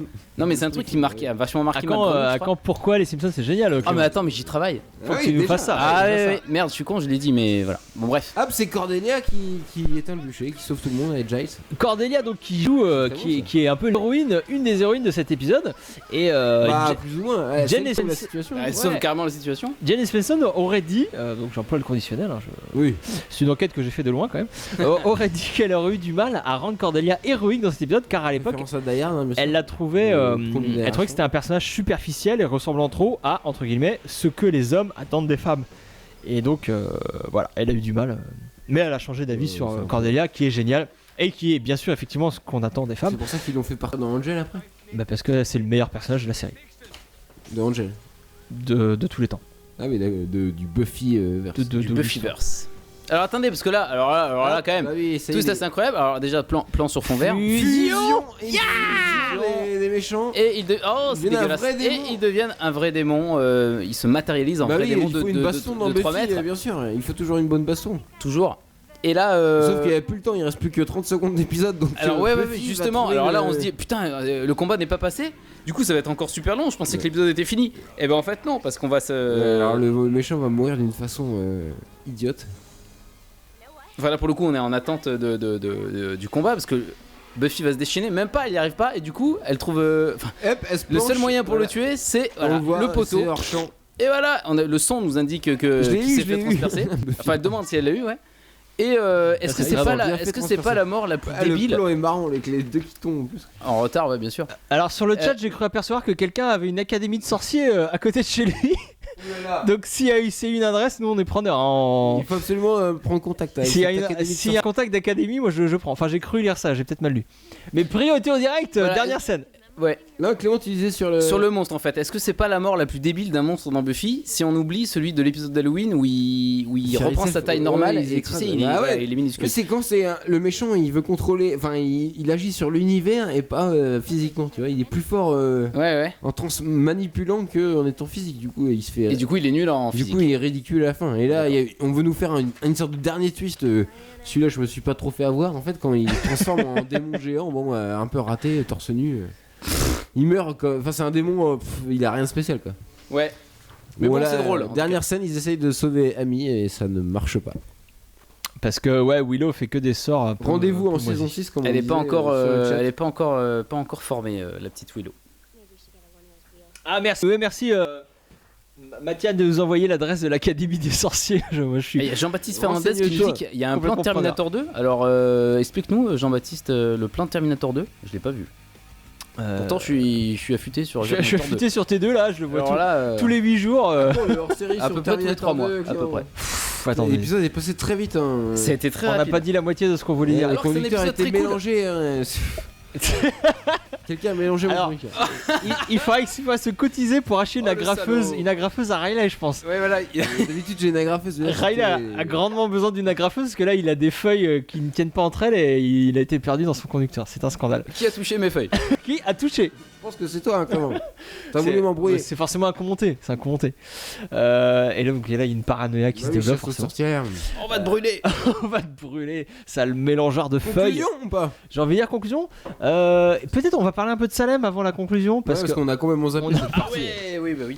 Parce que vous n'êtes pas sans avoir remarqué que cet épisode faisait d'énormes références aux événements qui sont passés donc à la fin du XVIIe siècle, en 1692, à Salem, dans un petit village du Massachusetts, à l'époque. Massachusetts. J'ai mal lu. J'étais sûr. Massachusetts. Non, mais dès qu'il y a trop de- Massachusetts. Laissez-moi Attends, tranquille avec les mots c'est du rire, de langue étrangère. Massachusetts. Donc à l'époque où les États-Unis étaient encore des colonies, voilà. Donc je vous refais le contexte. Donc il y a des colons qui sont là, qui habitent à Salem Village. Ne pas confondre avec Salemville. Les événements sont passés à Salem Village. Ouais. Donc Parce que Salemville c'est beaucoup plus sympa, il me semble. au niveau pendaison, ils sont un peu plus cool. Ouais, puis ouais. C'est surtout Fnac, les- il y a les Fnac et tout. Et puis c'est surtout de l'écartèlement. Ouais. C'est surtout de l'écartèlement et de la lapidation. Au niveau pendaison, ils sont. Ah oui, on n'est pas sur le même, Non, sur le non, même ils registre, sont assez cool. évidemment. Et donc c'est dans un contexte de guerre surtout parce qu'il y a des Indiens quoi, qui habitent dans le coin à l'époque quand même. Et les colons sont en guerre avec les Indiens, donc il y a grosse, comme je vous disais, période de crise. Et en période de crise, à la moindre étincelle, ça dégénère, paranoïa. Peux-tu nous en dire plus sur les événements de 1692, Clément? Ou pas? Tout à fait. Excusez-moi. Les faits. J'étais sur le chat.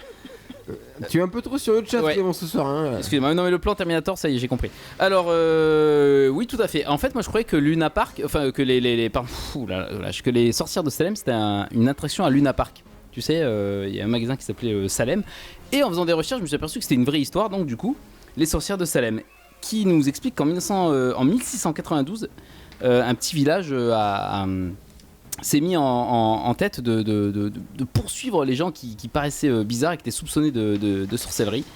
Et du coup, la communauté s'est mis en quête de traquer ces gens-là et de les liquider sans aucune sorte de procès. Et ce qui a donné donc du coup lieu à ce fait historique qui est assez révoltant, il faut dire. Peut-être que c'est ça dont on veut parler l'épisode. Quand une population se met... c'est exactement ça. On est dans le Salem version Buffy, quoi. C'est des sorcières et tout le monde sont contre elles, sans preuve ni rien. C'est de la manipulation de masse.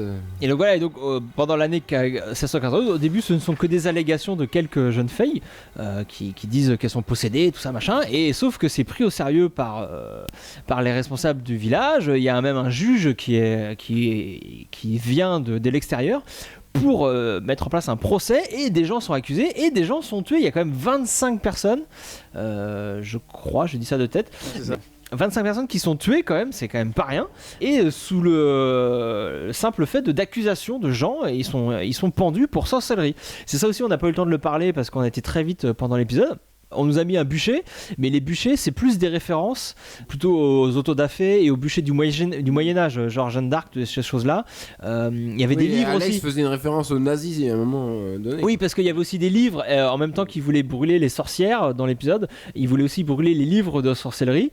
Ça, c'est ce que faisaient les nazis à l'époque. C'est ce que aussi on voit dans le livre de. Les nazis, ils brûlaient tous les livres sauf ceux de sorcellerie en fait. C'est ça. C'est connu, il y a eu des films dessus. Indiana Jones par exemple. Non, mais voilà, tout ça pour dire qu'à Salem il n'y a pas eu de bûcher, il n'y a eu que des pendaisons. Et si un mec qui est mort, il s'appelait Giles d'ailleurs, Giles Corey. Ah oui, ouais. Lui il a été exécuté par un truc assez dégueulasse. Pendant 3 jours il était sur son dos et on lui a mis des pierres sur le ventre, mais des pierres de plus en plus lourdes, des trucs énormes, et il est mort comme ça. Il avait 80 ans le mec. Tout ça parce qu'il était accusé de sorcellerie et il a refusé de se défendre par principe. Et donc c'est pour ça qu'il n'a pas été pendu, il a été tué de cette manière. C'est assez bizarre. Ah oui, d'accord. Mais donc bref, donc c'est cette histoire en fait. Ce qui est important de dire, c'est que cette histoire de Salem qui est rentrée dans la mémoire, surtout à partir des années 50, où l'auteur Arthur Miller a écrit une pièce de théâtre qui s'appelle Les sorcières de Salem, où il prenait comme point de départ les événements de Salem en 1692, mais je vous rappelle que en 53 aux États-Unis, chasse aux sorcières. On était en plein McCarthy, ce qu'on a appelé après la chasse aux sorcières. C'était une autre forme de paranoïa et d'accusations gratuites et de procès grandioses et un peu sans preuve. Dénonciation de son voisin. C'est ça. Ouais. C'était la chasse aux prétendus communistes. Donc c'est l'époque du McCarthyisme, ça s'appelle. Et donc voilà. Et Arthur Miller, en faisant sa pièce, parlait du McCarthyisme en faisant le biais de Salem. Par le biais des événements de Salem. Et c'est surtout donc c'est la pièce qui est restée dans les mémoires, avec les événements de la pièce qui ont été repris d'ailleurs ensuite dans plusieurs films. On va vous en parler bientôt. On a fait un mini dossier sur les films de sorcières, beaucoup adapté de cette pièce d'Arthur Miller. Est-ce qu'on a fait le tour de Salem? J'ai l'impression qu'on était un peu confus, mais non, on a tout dit. On a tout dit, hein. Oui. C'est une brillante enquête, rondement menée, j'ai l'impression. Merci aux internets surtout. Les internets ont tourné à plein régime. Conclusion, qu'est-ce qu'on peut en conclusion sur cet épisode? C'était un épisode, je me suis fait avoir. Hein. C'est un épisode assez original, et le coup de revisiter la chasse aux sorcières de cette façon, avec un traitement de l'horreur réaliste, du fantastique crédible un peu. Ça donne un ton bizarre à toute la première partie de l'épisode. C'est un peu glauque. Bah moi en conclusion j'ai envie de dire que si j'ai des gosses un jour, eh ben, à l'adolescence je leur fais voir Buffy. C'est ça ma conclusion. C'est très bonne Mais conclusion. oui, mais c'est une très bonne idée. Voilà. Et spécialement cet épisode. Bah pour le coup ça m'a fait penser que il serait de bon ton de leur faire voir Buffy à l'adolescence. C'est ma conclusion. Voilà, elle vaut ce qu'elle vaut, laissez-moi tranquille.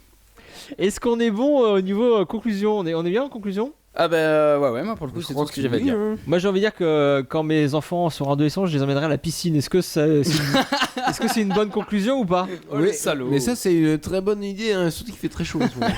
Putain ouais. Il fait chaud quand même. Alors, donc pour finir sur cet épisode, on a donc regardé. On vous a fait une petite liste de films de sorcières, dis donc. Il s'est tapé des films de chasse aux sorcières. Voilà, pour essayer de comprendre. Ah, c'est du boulot. Hein. Parce que c'est vrai qu'en voyant cet épisode, on se dit. On voit plein de choses qu'on connaît déjà, qu'on a l'impression de connaître, et on s'est demandé pourquoi on les connaît, ces choses-là. D'où viennent ces codes de la chasse aux sorcières. Et donc on va vous énumérer quelques films qui parlent de ça et qui dans l'inconscient collectif ont forgé ces codes de la chasse aux sorcières, des événements de Salem. Et comme je vous ai dit, beaucoup découlent de la pièce d'Arthur Miller de 53 ou 54, je sais plus exactement. Moi tu pourrais être plus précis. Je sais. J'essaye de pas tout faire par Wikipédia. Du coup c'est chaud. J'essaye de faire un peu de tête et c'est vrai que c'est dur. De tête, c'est un peu tendu. Tu m'étonnes. Non, donc on va vous parler des films de sorcières. Alors je vais commencer par vous parler des sorcières de Salem, tout simplement. Ah oui. Qui est un film Alors français. j'ai une anecdote là-dessus. Figure-toi que dans le Massachusetts, il s'est passé. Non, pardon. Non, c'était super drôle. C'est une super anecdote. Non, alors Les Sorcières de Salem, c'est un film français de Raymond Rouleau. Vous saviez ça? Oui. De 1956. Avec Yves Montand et Simone Signoret. Oui, si, alors si. Oui, je t'avais en fait. Tu l'as vu, Clément? Non, je l'ai pas vu, mais j'ai entendu parler. Voyez-le, parce qu'il est vraiment très très bon ce film. Alors bon, c'est 56, donc c'est du noir et blanc. C'est du film c'est à la papa, donc c'est très. À la papa. Qu'est-ce que tu veux dire par la papa? À l'ancienne, quoi. Avant l'ancienne. Ah oui. Avant la nouvelle vague, quoi. À l'époque où. Ouais, d'accord. Bah oui, c'est 26. À la grand-papa maintenant, en fait. Voilà, ou même à grand-papa, mais bon, les comédiens sont extraordinaires. Donc c'est une adaptation de La Place d'Arthur Miller, mais où c'est vraiment le couple, parce que donc dans la pièce il y a un couple, il y a John Proctor et sa femme qui vont être. Il vient de se passer quelque chose d'extrêmement grave. Buffy vient de se péter la gueule. Notre Buffy vient de s'écrouler, donc on avait une... Clément, remets-la. On avait une Buffy, mais elle est plus dans le cadre. On la voit pas, elle était plus dans le cadre. Faut qu'elle aille se coucher. Voilà, on met Buffy au lit tout de suite. On avait une Buffy accrochée au mur, elle est tombée. Bref. Oui, donc dans la pièce d'Arthur Miller, au centre de l'intrigue, il y a un couple et une petite nana, Abigail, qui a fait des cochonneries avec le mari de ce couple, et c'est un peu ça qui déclenche les événements de Salem selon dans la pièce. Et ce qui est très bien dans le film de 56 de Raymond Rouleau, c'est que c'est vraiment le couple qui est au centre de l'intrigue, et c'est ça qui est génial. C'est pas la chasse aux sorcières, le thème non, principal. c'est presque le contexte, et les comédiens, enfin Simone Signoret et Yves Montand sont géniaux, quoi. C'est vraiment du grand cinéma, très très bien. Ensuite, vous aviez des choses à rajouter sur... J'adore Yves Montand. J'ai beaucoup aimé dans La Folie des Grandeurs. Et donc il y a une autre adaptation de La Place de Miller en 96, donc adaptation américaine cette fois-ci, qui s'appelle La Chasse aux sorcières en français, et The Crucible. Pardon? Le Crucible. The Crucible en anglais. Donc un film je vous l'ai dit, de Nicholas Hitner avec Winona Ryder et Daniel Day-Lewis. Et donc là, pour le coup, c'est une adaptation de la pièce. C'est aussi une adaptation de la pièce. Mais on est très loin de la version française.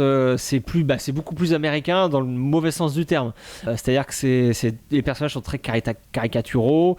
Il n'y a pas trop d'idées de mise en scène. On mise plus sur le spectaculaire que sur l'émotion. Ouais. C'est assez dommage. Il n'y a pas trop de subtilité en fait. Et le rapport à la religion est différent également, puisqu'on avait un personnage dans le cas du film de Rouleau avec Yves Montand qui était très ambigu, son rapport à la religion était très ambigu. Là, c'est clair et net, Daniel Lewis, il est beaucoup plus wasp, quoi. Voilà. C'est américain. Jésus est génial. Voilà. Mais bon, il y a juste une scène qui est assez cool, de fausse hallucination collective, qui est assez sympa, qui est fini dans l'eau en mode baptême, enfin qui a plein de sens pour le coup. Il y a une scène du film qui a beaucoup d'idées et qui est vraiment très bien.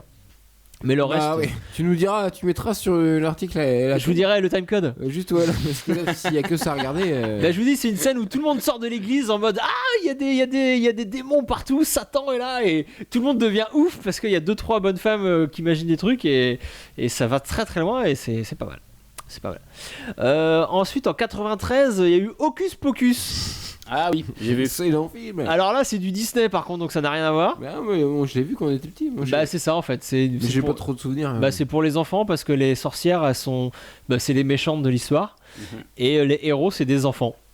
En mode. On est dans une. Mais c'est pas des sorcières, c'est pas du Harry Potter. Bah non, c'est plus des sorcières. C'est des sorcières maléfiques, le classique. Des sorcières à la Disney quoi. Le chaudron, le balai. Ouais, tout ça, méchantes, le nez crochu, et tout. Dans Salem, c'est parti, c'est terminé. Ça se passe à Salem en fait, mais. Mais Salem, comme je disais tout à l'heure, c'est une attraction Luna Park, c'est-à-dire que c'est un lieu maintenant devenu. C'est devenu. Tu vois, voilà, le mot Salem est devenu un truc, une espèce d'entertainment. Tiens. C'est ça, donc. C'est produit par Tim Burton ou écrit par Tim Burton ? Non, produit. J'en ai aucune idée, mais c'est pas terrible. C'est vraiment pas terrible. Ouais, non, c'est pas écrit par Tim Burton, carrément. Non, produit, je crois. La musique et les maquillages sont pas mal. C'est propre, hein. Mais voilà, c'est pas. Hocus Pocus. Excellent titre. Il y a plein d'effets spéciaux. Pour le coup, à l'époque, il était quand même assez. Et c'est plus axé sur, en fait, c'est des sorcières de l'époque de Salem qui sont tuées et par un sort qui sont ramenées à la vie dans les années 90 et c'est presque, on dirait presque les visiteurs en fait. Et c'est d'ailleurs sorti 5 mois avant les visiteurs. Alors les visiteurs auraient copié Hocus Pocus. Ça se trouve. Non, c'est sorti 5 mois après. Ah d'accord, ils ont copié après, les visiteurs. Oui, pardon. Les Disney, ils ont été copiés. Disney a copié Jacouille la fripouille. La fameuse sorcière des visiteurs en plus. The Lord of Salem de Rob Zombie. Que tu as vu, moi j'ai Riley. vu The Lord of Salem. Tu as envie de nous en parler avec Sherry Moon Zombie, donc ça. Bon. Avec Sherry Moon Zombie, Ken Foree et toute la clique Rob Zombie. Là, c'est une vision extrêmement glauque et malsaine du mythe de Salem. Et ici, c'est Rob Zombie. C'est la famille zombie. Ici, les sorcières, c'est des femmes dégueulasses, difformes, poisseuses. Ça fait très peur. Le film commence comme ça, par une scène de rituel. Ouais. De sorcières qui dansent nues autour d'un feu. Enfin, c'est très très bizarre. Comme d'habitude avec Rob Zombie, le film est très nihiliste, hein, c'est hyper noir, il n'y a aucune issue pour l'héroïne qui plonge. Je suis en train de passer la musique. Ah cool, ah, oui, c'est très bon. Il y a une musique très dérangeante. Voilà, en fait, on y arrive. Donc l'héroïne plonge au fur et à mesure de l'histoire dans la folie. En fait, l'héroïne c'est Heidi, c'est une animatrice radio qui un jour reçoit un vinyle d'un groupe qui s'appelle The Lord, donc c'est la musique qui passe en ce moment, qui est très très dérangeante et un peu bizarre et qui provoque des trucs bizarres chez les femmes de Salem, parce qu'évidemment ça se passe à Salem, l'histoire. Et petit à petit elle va découvrir la vérité sur les sorcières de Salem. Elle-même une descendante d'une de ces sorcières. Je vous dis pas ce qui se passe, mais c'est très très bizarre. Bon, c'est pas le meilleur film de Rob Zombie, hein, c'est un peu chiant, mais il y a des très bonnes idées. C'est un peu chiant. Bah si, toi tu l'as vu Sartman aussi. Bah oui, il y a des très bonnes idées, il y a des scènes géniales, mais c'est un peu dur à regarder. Ouais, c'est sale, hyper dégueulasse quand même. C'est sale. Il faut être prêt quand même. Ouais, bah Rob Zombie c'est pas un gars. C'est malsain quoi. Ensuite on pourrait parler éventuellement de... Donc on va couper Rob Zombie. Hop. On pourrait parler des Sorcières This Week, film de 87 de George Miller, ouais. avec Jack Nicholson, Cher, Suzanne Sarandon et Michel Pfeiffer. Un film très cool. Pfeiffer, tu dis Pfeiffer? Moi je dis Pfeiffer, vous dites comment vous? Pfeiffer. Ah ouais, bah moi je dis Michel Pfeiffer. Parce qu'il y a trop de consonnes, alors je choisis d'en sélectionner quelques-unes et de pas toutes les dire. Donc je dis Pfeiffer. Ou alors tu choisis de le dire la nulle. Là on est dans la comédie fantastique un peu. Voilà, et du coup très loin de Salem, tout ça. Mais alors voilà. Oui, c'est Eastwick. Mais du pas coup, du tout Salem. Oui, non, mais je veux dire, le point commun que je trouve entre tous ces films, bien, alors, que certains se revendiquent de la tradition chasse aux sorcières ou pas, s'il fallait tirer des codes, parce qu'on est là pour ça, si on énumère tous ces films, c'est essayer de comprendre c'est quoi les codes du film de sorcière, de la chasse aux sorcières, ça. Et moi, ce que je trouve qui revient tout le temps, c'est en fait, c'est le contexte de, ça se passe régulièrement dans un petit village ou une petite ville. Avec des gens qui se connaissent tous et qui ont tous des avis, enfin ça c'est cliché dans les films américains, la petite ville ou le petit... Bah là oui. Le petit... Les sorcières d'Eastwick, c'est ça, c'est la banlieue américaine. La petite banlieue américaine où tout le monde se connaît. Dans le Rhode Island, les histoires, qui trompe qui avec qui. Les maisons sont toutes pareilles. C'est ça, et c'est toujours le point de départ de ces films-là. quand quelqu'un dénote un peu des autres, et elle a l'air différent parce qu'il est sorcier, parce qu'il baise avec quelqu'un qui ne devrait pas, ou il a une couleur de cheveux qui sort de l'ordinaire, et c'est toujours l'élément déclencheur, et c'est ça qui conduit à la chasse aux sorcières, en gros. C'est quand quelqu'un est différent des autres, en fait. C'est le point commun qu'on a entre tous ces films, en fait. Même dans Lord of Salem, et même dans Les sorcières d'Eastwick, qui est pour le coup, une comédie fantastique. Ouais, ça prend un peu c'est un anti-conte de fées un peu, Les sorcières d'Eastwick. Il y a 3 filles. Là, le prince charmant est un loup. Exactement, il y a ces 3 femmes célibataires qui évidemment sont amoureuses. Enfin. Si, elles sont fascinées par le mec. Fascinées par un prince charmant joué par Jack Nicholson, qui n'en est pas un vraiment. Qui est qu'un gros connard. Et elles se découvrent des pouvoirs de sorcière et elles vont s'en servir. Elles vont s'en servir pour se venger. Il est assez marrant ce film. Qu'est-ce qu'on avait d'autre ? Ah oui, alors un dernier que je citerai, enfin on va en citer d'autres, mais un dernier que j'ai vu il y a pas longtemps, que j'ai vu pour ce podcast, qui s'appelle Hansel et Gretel Witch Hunters. Oh là là là là là. Attention, le meilleur. C'est du grand cinéma. Attention, la crème de la crème. Hop d'accident. Ah putain, est-ce que ça enregistre toujours ? Oui. Parce que le rosé sur l'enregistreur, on n'est pas fan. Ouais, non mais voilà. Donc ce film qui est une pure saloperie, on est d'accord ? Putain, il y a des trucs partout là. Et là, beaucoup, ça me fait penser au sketch des Inconnus qui s'appelle Les Miséroïdes, où ils ont pris le roman de Victor Hugo et ils l'ont fait jouer par un Jean-Claude Van Damme, où Jean Valjean est un badass qui défonce des mecs. Enfin, ils ont pris deux trois contes des frères Grimm et en faire des versions badass. Et c'est assez écoute, c'était assez déprimant, faut dire. Pardon, on est en train d'écoper là. Oui, je vois que vous êtes en train d'essuyer tout ce qui voilà, parce que la table est un peu inondée maintenant. Alors peut-être préciser que le film est réalisé par Tommy Wirkola, grand réalisateur. Ouais, je connais pas du tout. Pardon. Bon bref, avec Jeremy Renner. Alors lui pour le coup maintenant on le connaît parfaitement parce qu'il joue maintenant dans Avenger. Et Famke Janssen. Alors elle, est-ce que c'est pas Famke. Moi je suis amoureux de Famke. Ouais, mais dans quoi on l'a vu dans les X-Men, elle joue dans les X-Men, dans Nip Tuck. Ouais. Ce nom me parle, putain. Dans les X-Men, je pense que c'est dans les X-Men que tu la connais. D'accord, c'est possible. Enfin bref, voilà, le film est produit par Will Ferrell et Adam McKay, donc déjà, bon, ça donne le ton. Hansel et Gretel sont des espèces de chasseurs de primes qui vont à la chasse aux sorcières. Voilà, du coup, il y a bagarre, flingue, explosion et la musique de Hans Zimmer et surtout des punchlines approximatives. Donc là encore, on est très loin de la thématique originale. C'est pour ça que ça m'a fait penser aux Miséroïdes, tu vois, où ils ont juste pris le thème du truc, du conte originel, pour en faire une œuvre commerciale un peu dégoulinante. Personnellement, je l'ai pas vu, mais j'ai pas envie de le voir. Mais tu en parles bien en tout cas. Tu as déjà très bien parlé. J'ai fait des recherches. Et merci Clément d'avoir meublé pendant qu'on essuyait tous les dégâts de ces problèmes, ce dégât des eaux. Dégâts des eaux en direct. Et oui, il y avait aussi une question sur le chat. On fera bien sûr un petit article où on mettra toute la liste des films dont on a parlé. Liste bien sûr pas du tout exhaustive. Si vous avez d'autres, il y en a plein qu'on n'a pas vu. D'autres films qu'on serait passé à côté et qui sont dans cette thématique chasse aux sorcières, on est preneur, on a bien envie. Et on va citer d'autres films à la volée comme ça, qui sont dans la thématique ou pas. Il y a Season of the Witch de George Romero. Alors je ne connais pas celui-là. Non plus, il faut le voir. Il y a aussi Suspiria en 76 de Dario Argento. Ça c'est un classique qu'il faut absolument avoir vu. Ouais, c'est pas proprement un film de sorcière au départ, mais surtout que oui, là du coup ça mais voilà, Suspiria. Il y a Charmed, la série des années 90 que tout le monde connaît. C'était des sorcières. Pour le coup. Alors Riley, toi tu as tout vu de Charmed. J'ai tout vu de Charmed. Est-ce qu'il y avait des rappels de Salem ou des événements de Salem? J'en ai aucun souvenir. D'accord, très bien. J'en regrette un peu d'avoir tout vu, mais bon. Tu disais d'un grand secours. Donc Charmed. American Horror Story, donc vous savez, c'est une anthologie, donc à chaque saison c'est une nouvelle arche narrative, de nouveaux personnages, tout ça. Et donc il y a une saison, la saison 3, qui se passe dans un couvent avec des sorcières, c'est ça, Riley? Tout à fait. Tu l'as vu? Non, je déteste cette série. Mais merci Sardman de me poser la question. Elle n'a pas que des défauts, cette série.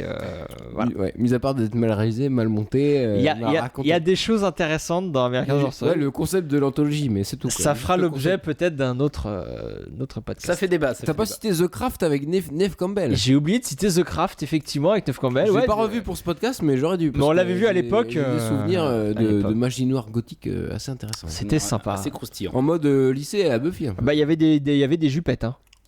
Et enfin, citons Salem, la série. Alors attendez, figurez-vous qu'il s'est passé un truc dans le Massachusetts. Donc série de 2014 que j'avais vu, j'ai vu les premiers épisodes et ça m'a pas emballé, j'ai pas regardé, mais en m'étant intéressé à ce qui s'est passé, apparemment la série reprend la même histoire que la série la pièce d'Arthur Miller, donc c'est pour ça que ça s'appelle. Il y a Pierre sur le chat qui nous dit qu'il prépare un film de sorcière avec Vin Diesel en chasseur de sorcières, le The Last Witch Hunter. Bon, je pense que ça va être la nouvelle référence alors sur le film de sorcière. On sait pas si c'est sur Salem, si c'est tiré de Ferrel, mais le très bon choix de casting. on a hâte de voir ça. Passons tout de suite du coup à la rubrique Si t'aimes Buffy, tu vas aimer ça. You're English, right? Yeah. I've seen every episode of Doctor Who. For God's sakes, Andrew, you've been in here for 30 minutes. What are you doing? Entertaining and educating. Well, why can't you just masturbate like the rest of us? Très bonne question de Anya. Oui, donc si t'aimes Buffy, tu veux aimer ça. Je crois que je suis le seul à avoir un système Buffy, tu veux aimer ça en plus. Mais ouais, moi j'en ai vous pas. en avez pas? Non. Vous êtes nuls. Bon alors je vais parler alors. Je vais vous parler d'une série complètement géniale qui s'appelle Le Bureau des légendes. Série française de Eric Rochant. Donc ça raconte l'histoire en Mathieu gros Kassovitz. avec Mathieu Kassovitz dans le rôle principal. Il y a aussi comment il s'appelle cet acteur incroyable qui joue le chef? Aidez-moi. Jean-Pierre Daroussin. Jean-Pierre Daroussin qui est complètement magique. Il est toujours bon lui. Il y a Drucker aussi, Léa Drucker. Michel. Ouais. Non, il y a Michel Drucker. Et une petite nana alors que je me rappelle pas son nom, mais qui est géniale. Une agent, tu vois, qui a les cheveux courts et tout, elle est géniale. Bref, très bonne série. Donc je la pitch vite fait. Ça raconte l'histoire d'espions, des espions français, et ça prend le parti du réalisme, c'est-à-dire qu'on est vraiment dans le concret. Les gens qui vont dans les pays étrangers, qui se font passer pour d'autres gens et qui sont espions en fait. C'est ce qu'on appelle la légende. C'est une légende. Voilà, une fausse identité. C'est ce qu'ils appellent la légende dans leur jargon, et c'est de là d'où vient le titre. Et donc c'est ça, et donc il y a un agent secret qui revient de mission, il est parti pendant genre 7 ans je crois, 6 ou 7 ans, et donc tout l'enjeu de la série est là. Est-ce qu'il va réussir à se défaire de son ancienne identité, donc qui était une fausse identité, de sa légende, pour se réapproprier sa nouvelle identité? Et c'est pour ça, du coup, c'est là le cœur de la série, et c'est pour ça que j'en parle dans un système Buffy, tu vas aimer ça. C'est-à-dire que c'est un héros qui doit jongler entre sa vie normale et sa vie de légende, son identité secrète. Ça vous rappelle rien? Ouais. D'accord. Le personnage ne sait jamais, en fait, dans tout le long de la série, s'il préfère l'une ou l'autre de ses identités. Il hésite entre les deux à chaque fois. Et les deux, là où c'est génial, les deux s'influencent mutuellement. Exactement comme dans Buffy. Et dans la série, c'est là où il y a les meilleurs moments, c'est quand les deux identités s'influencent. Alors même si au début il prend toutes les précautions pour séparer complètement les deux, ça le rattrape forcément. Les deux vont se rattraper, vont se mélanger, vu que c'est lui qui est au cœur de ces deux identités. C'est exactement ce qu'on a dans Buffy, et c'est exactement ce qui est exploré dans cette série d'une manière bien sûr complètement différente, par le prisme de l'espionnage, du mensonge, des enjeux géopolitiques. Enfin c'est super bien, et la thématique de la double identité est très très bien traitée, comme dans Buffy. Vous avez vu cette série, vous les gars? Oui. Vous avez des trucs à en dire? Moi je l'ai pas vu. J'ai trouvé ça très cool, mais un peu déçu parce que ça tourne un peu en rond, comme ça met du temps. Ce que tu viens de nous expliquer, c'est la série, quoi. Il y a rien de plus que ça, quoi. Pour l'instant. C'est déjà pas mal quand même. Non mais c'est super, mais sur un personnage qui a du mal à décrocher. Parce qu'en fait, ce que t'as pas dit, c'est que Kassovitz, il revient en France après. Enfin, tu le dis, mais il reste attaché à sa légende. Toi, tu vas aller plus loin et spoiler, c'est ça? Non, oui, pardon, c'est vrai. Ah oui, non, mais j'ai rien dit. Alors, c'est vachement bien.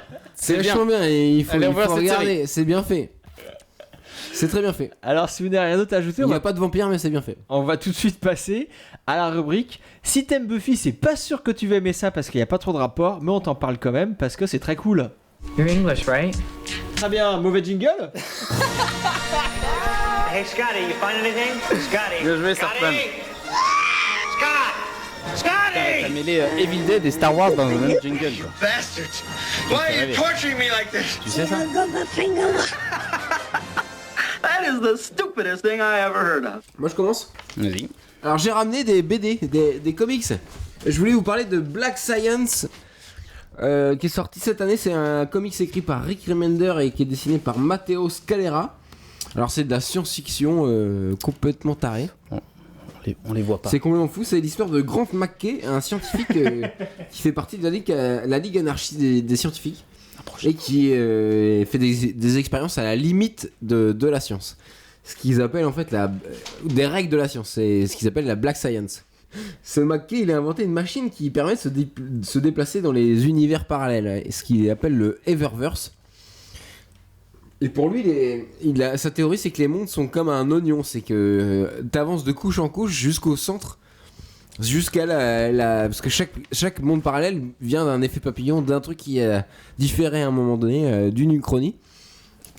Et tout ça, bah voilà, les personnages vont essayer de revenir au centre. C'est tout l'enjeu de l'histoire. Sauf qu'évidemment, voilà, il y a un accident qui fait qu'ils sont coincés, ils sont obligés de sauter comme Sliders, la série avec du pain d'épices aussi à la caméra, c'est parfait. Il fait exprès. Comme Sliders, hein, je sais pas si vous vous souvenez, cette géniale série. Mais oui, monde parallèle. Voilà. Bah, ils sont coincés, ils sont condamnés à se déplacer de monde en monde. Bon, sauf que là, j'ai évidemment spoilé comme un fou. Non, mais non, c'est pas vrai. Non, ça c'est le pitch. C'est le pitch parce que ça commence pas vraiment comme ça. Mais ça, tout ça, c'est raconté dans les 2-3 premiers chapitres. Ça commence comme une course-poursuite assez incroyable. On comprend rien. Comme le héros, on est balancé de gauche à droite. Et dans un univers fou avec des tritons qui chevauchent des poissons volants et des gardiens de pyramides Inca. Ah oui, d'accord. Et tout est normal. Et enfin, on est perdu comme le personnage principal. Et petit à petit, tout s'explique. C'est assez fou d'ailleurs, les univers, au niveau du dessin, on peut en parler quand même. Bah oui. C'est magnifique, les couleurs sont complètement psychées. Les traits aussi des personnages sont. Vous avez pas feuilleté, mais les traits des personnages sont vachement anguleux. Et en fait, au début, en plus, ils ont des combinaisons, du coup, ils se ressemblent un peu tous. Et on est paumé aussi au sein même des héros, qui fait quoi. Et je pense que c'est fait exprès, ça. C'est une volonté des auteurs pour nous perturber encore plus et justement arriver au fait qu'au bout d'un moment, on commence à tout comprendre. Tout se met en place, on arrive à relier toutes les histoires, tous les bouts d'histoire. Et c'est là que ils décident de tout casser, évidemment. Tout est remis en question avec un truc qui redistribue toutes les cartes, en fait. C'est brillant, ça va à 200 à l'heure, c'est génial. Voilà. Il y a 2 tomes qui sont dispo en français. Et ça sort en VO aussi. Là, les tomes français, ils ont bien... ça a presque...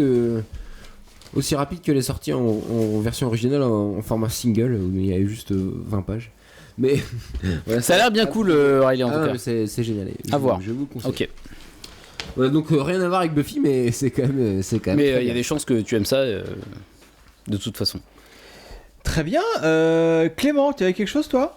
Oui, moi j'avais un petit passage sonore en fait. Ah oui. Alors, est-ce que la technique est prête Oh là là, amis de la technique sont en train d'éviter dans série télé sur le chat. Non, ça s'excite. On en parlera une prochaine fois. On va attendre de regarder le premier épisode quand même. Putain, mais ouais. Mais en tout cas, on est content. Moi, je te le dis, la photo m'a fait plaisir. Alors, on a très envie de tu veux dire 2 mots avant que je balance la technique ou comment ça se passe, Clément ? Alors, non, tu peux balancer. C'est une première. Attention, j'envoie la sauce. Sachant qu'à un moment, il faudra retrouver le timecode. Je te dirai. Alors, j'aurais voulu parler ce soir de la musique de Retour vers le futur 3, et plus précisément du titre qu'on est en train d'entendre, donc Point of No Return, le bien nommé. Alors, pour resituer la scène, alors on est à la fin de l'épisode 3 évidemment, où Marty essaie de rentrer dans le futur, et il utilise donc une locomotive qui pousse la DeLorean jusqu'à 88 miles à l'heure pour lui permettre de retourner dans le présent. Et donc pourquoi me direz-vous pourquoi ce titre ? Parce que je pense qu'il synthétise voilà, et bien parce qu'il synthétise à mon avis toute la saga Retour vers le futur. Le 3 est le moins apprécié des 3 pardon. Tu peux danser mieux que ça. Voilà, le 3 est... Moi j'aime beaucoup le 3. Il aurait pu être... Enfin voilà, il est moins percutant que le 2, il est moins surprenant que le 1, mais voilà, le fait est que Retour vers le futur 3 déchire. Voilà, il est temps quand même de le rappeler. Il est super cool. Parce qu'il conclut à merveille cette trilogie emblématique des années 80. Et il est intéressant de s'y intéresser parce que, en fait, quand on était jeune et con, Sartman, Parle pour toi. J'ai jamais été jeune et con. Si, rappelle-toi. Cartman a toujours été vieux. tu avais Vieux et intelligent. Tu avais attiré mon attention sur le fait que, enfin, sur les différents points communs entre le 3 et le 1 et les similitudes qu'il y avait dans leur structure. Pour le coup, c'est vrai que le 3 ressemble vachement. Les trois films, c'est les mêmes. Ouais. Et du coup, cette dernière scène du 3 n'est-elle pas une redite finalement de la scène finale du 1 où Doc essaie de se battre contre le temps, voilà. Alors pour le coup, est-ce que maintenant il serait possible d'aller à 1 minute 51 Sérieux, ils me demandent des choses. Et ouais. Faut que j'aille où bah on y est en fait. 1,51 ? C'est bon, on y est. Bah voilà. Bah, alors justement, vite fait, intéressons-nous justement à ce titre. Parce que là, si vous écoutez bien, le battement là qu'on est en train d'entendre et le tempo très appuyé, qu'est-ce qui vous fait Il vous fait penser à quoi ? À une locomotive, évidemment. Et cette locomotive, si on va plus loin, qui aussi fait penser à un tic-tac. Qu'est-ce qu'elle représente ? Elle représente le temps, bien évidemment, parce qu'elle est lancée dans l'espace sans moyen de l'arrêter.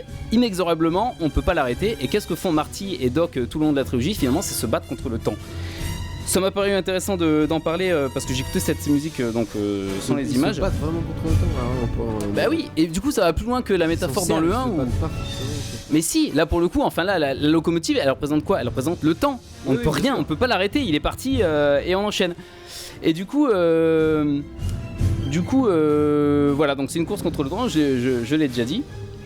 Et vous pouvez enchaîner du coup si vous avez des choses à dire à ce moment-là précis sur Retour le futur. Donc, t'as choisi un morceau en particulier. Donc tu voulais nous parler de musique de film en gros, c'est ça ? Ton système Buffy, c'est pas sûr que tu aimais ça parce que ça va pas te rendre rapport, mais on t'en parle parce que c'est génial. Voilà. C'est la BO de Retour le futur ? Et ce morceau précisément, en fait. D'accord. Voilà. Il s'appelle Point of No Return. Et il l'a dit au début. L'éolienne, le point de non-retour. Et pour le coup, je trouve qu'il représente à la perfection tout le trajet qui est fait dans la trilogie, quoi. Tu as cité le compositeur de cette musique ? Alan Silvestri. Non. Et ça, il avait pas donné. J'ai oublié de préciser. Effectivement. Oui, un énorme compositeur, mais génial, magique. À qui on doit la BO de Avenger 1 et pas le 2 ? Ça m'a beaucoup. Et oui, c'était dérangeant, oui. Effectivement. Donc voilà. Est-ce que ce petit détour musical vous a fait plaisir ? Ouais. Eh bien, j'en ferai d'autres la prochaine fois sur un autre film, du coup, sur Abyss. Ah oui. La musique d'Abyss, sérieux ?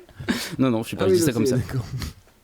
Je voulais parler. Est-ce qu'on peut parler de Mad Max 2 minutes ? Ah oui, on a mais pas parlé de grave, Mad bien Max, sûr. oui. Parce qu'il s'est quand même passé un truc de fou ces Mad dernières Max semaines est sorti. Mad Max est sorti. dans le milieu pour ceux qui aiment le cinéma, les séries, enfin qui aiment qu'on raconte des histoires avec des images. C'est un truc qui s'appelle Mad Max Fury Road. Enfin, faut qu'on en parle. Faut juste qu'on l'évoque. Oui. Après, beaucoup de choses ont déjà été dites sur ce film, je pense. Donc, on va pas révolutionner le truc. Juste en disant, si vous vous intéressez à la manière dont on raconte des histoires, à la manière de filmer, de monter, d'écrire une histoire, de structurer de parler d'un univers, l'histoire, de présenter un univers, parler de personnages, raconter l'histoire d'un personnage sans dialogue, parler du voyage du héros dont on parle tout le temps. Et ben allez voir ce film. Ce film est dingue dans la manière dont il a été fait en fait. Voilà, c'est surtout ça. Enfin, moi perso, j'ai pas vu ça. Enfin, j'avais jamais vu ça. C'est quelque chose de. T'as jamais vu un film qui a été fait comme ça? Puis on prend pas le spectateur pour un idiot, ça joue vachement. Carrément, mais bien sûr, c'est génial. Il y a quasiment pas de dialogue, tout est dans le regard, dans les non-dits, dans les découpages. C'est clair, mais voilà, ça fait du bien, un putain de bon film, ça fait du bien. C'est une mise à jour. Ce film pour moi, c'est une mise à jour. Il est temps de refaire des trucs comme ça. On voit des choses quand même avec pas trop d'idées généralement au cinéma en ce moment, enfin des choses pas folles, et là. Un film qui révolutionne tout, qui change tout, c'est très cool. Allez voir ce film si ce n'est pas déjà fait, parce que c'est très très cool. On voit des choses qu'on n'a jamais vues. Les personnages sont difformes et tout. Enfin, les méchants, ils sont dégueulasses. Ils sont moches quoi. Bah oui, ils dégoulinent littéralement quoi. Ouais, ils sont. Enfin, je pense à un personnage en particulier. On est en dehors des sentiers battus d'Hollywood, ça fait plaisir. Tout à fait. Et ça fait du bien. Comme tu l'as dit tout à l'heure, un petit peu de rafraîchissement, alors qu'on parle d'un truc ultra violent quand même. La musique ne parle pas, il fait des bruits. On n'a pas parlé de la musique. On n'a pas parlé de la musique. La musique est folle. Enfin, c'est pas vraiment de la musique, c'est des ambiances, des nappes sonores un peu. Oui, enfin bon, de la musique, la BO du film en tout cas. Oui, enfin je vois ce que tu veux dire, mais carrément, oui, t'as raison de le préciser pour le coup. La musique est vraiment au service du récit et elle est pas là pour habiller le truc, et ça c'est pas courant non plus. Et Donc, puis il y a un mec qui fait de la guitare électrique lance-flamme aussi. Et voilà. C'est tout, tout est dit. On peut conclure. Il est là-dessus. aveugle le mec, enfin j'ai essayé de voir je suis allé voir 2 fois le truc et j'ai essayé de voir, le mec en fait est aveugle. Je crois que c'est Gilbert Montagnier. Il y a une. Je voulais absolument en parler, mais c'est vrai qu'on enfonce une porte ouverte, tout le monde est d'accord pour dire que c'est un film. On est en retard sur le. Voilà, en plus on est en retard. Et puis là il est 11h30, moi mais pas que ça voilà, on est d'accord pour dire que c'est génial, donc si c'est pas déjà vu, allez voir, et puis de toute façon, voilà. On va conclure. Qu'est-ce que. Hein, c'est fini? C'est terminé? Ouais, c'est terminé. Ouais. Vous avez plus rien à dire? Non. Bon, écoute, après. T'as pas un film à spoiler là en 6ème sens? Ça se termine comment, Ryan? Et Fight Club, comment ça se passe? Fight Club, ça se passe bien. Ça se passe très bien. Première règle du Fight Club, on ne parle pas du film. En fait, c'est une comédie. C'est une comédie. On va vous laisser donc. On va vous demander. Parce que voilà, hein, on n'a pas fait 2 heures de direct là, sans vous demander quelque chose. Vous avez ordre d'aller nous mettre 5 étoiles sur iTunes. S'il vous plaît. Des commentaires sympatoches. Mais oui. Comme ça, vous serez cité en direct et vous aurez le droit à un gros bisou. Ce qui est pas dégueu. Pas mal. Merci à ceux qui étaient en live. Vous étiez pas beaucoup, mais vous étiez courageux et on vous fait des énormes bisous. Merci beaucoup d'avoir été là. Parce que c'est l'été et qu'il fait chaud. Et il fait chaud, putain. Autre chose à faire.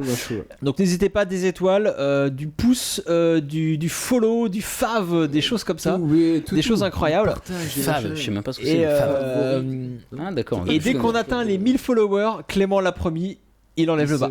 Oh non, parfait, je croyais qu'on avait dit qu'on arrêtait avec cette histoire.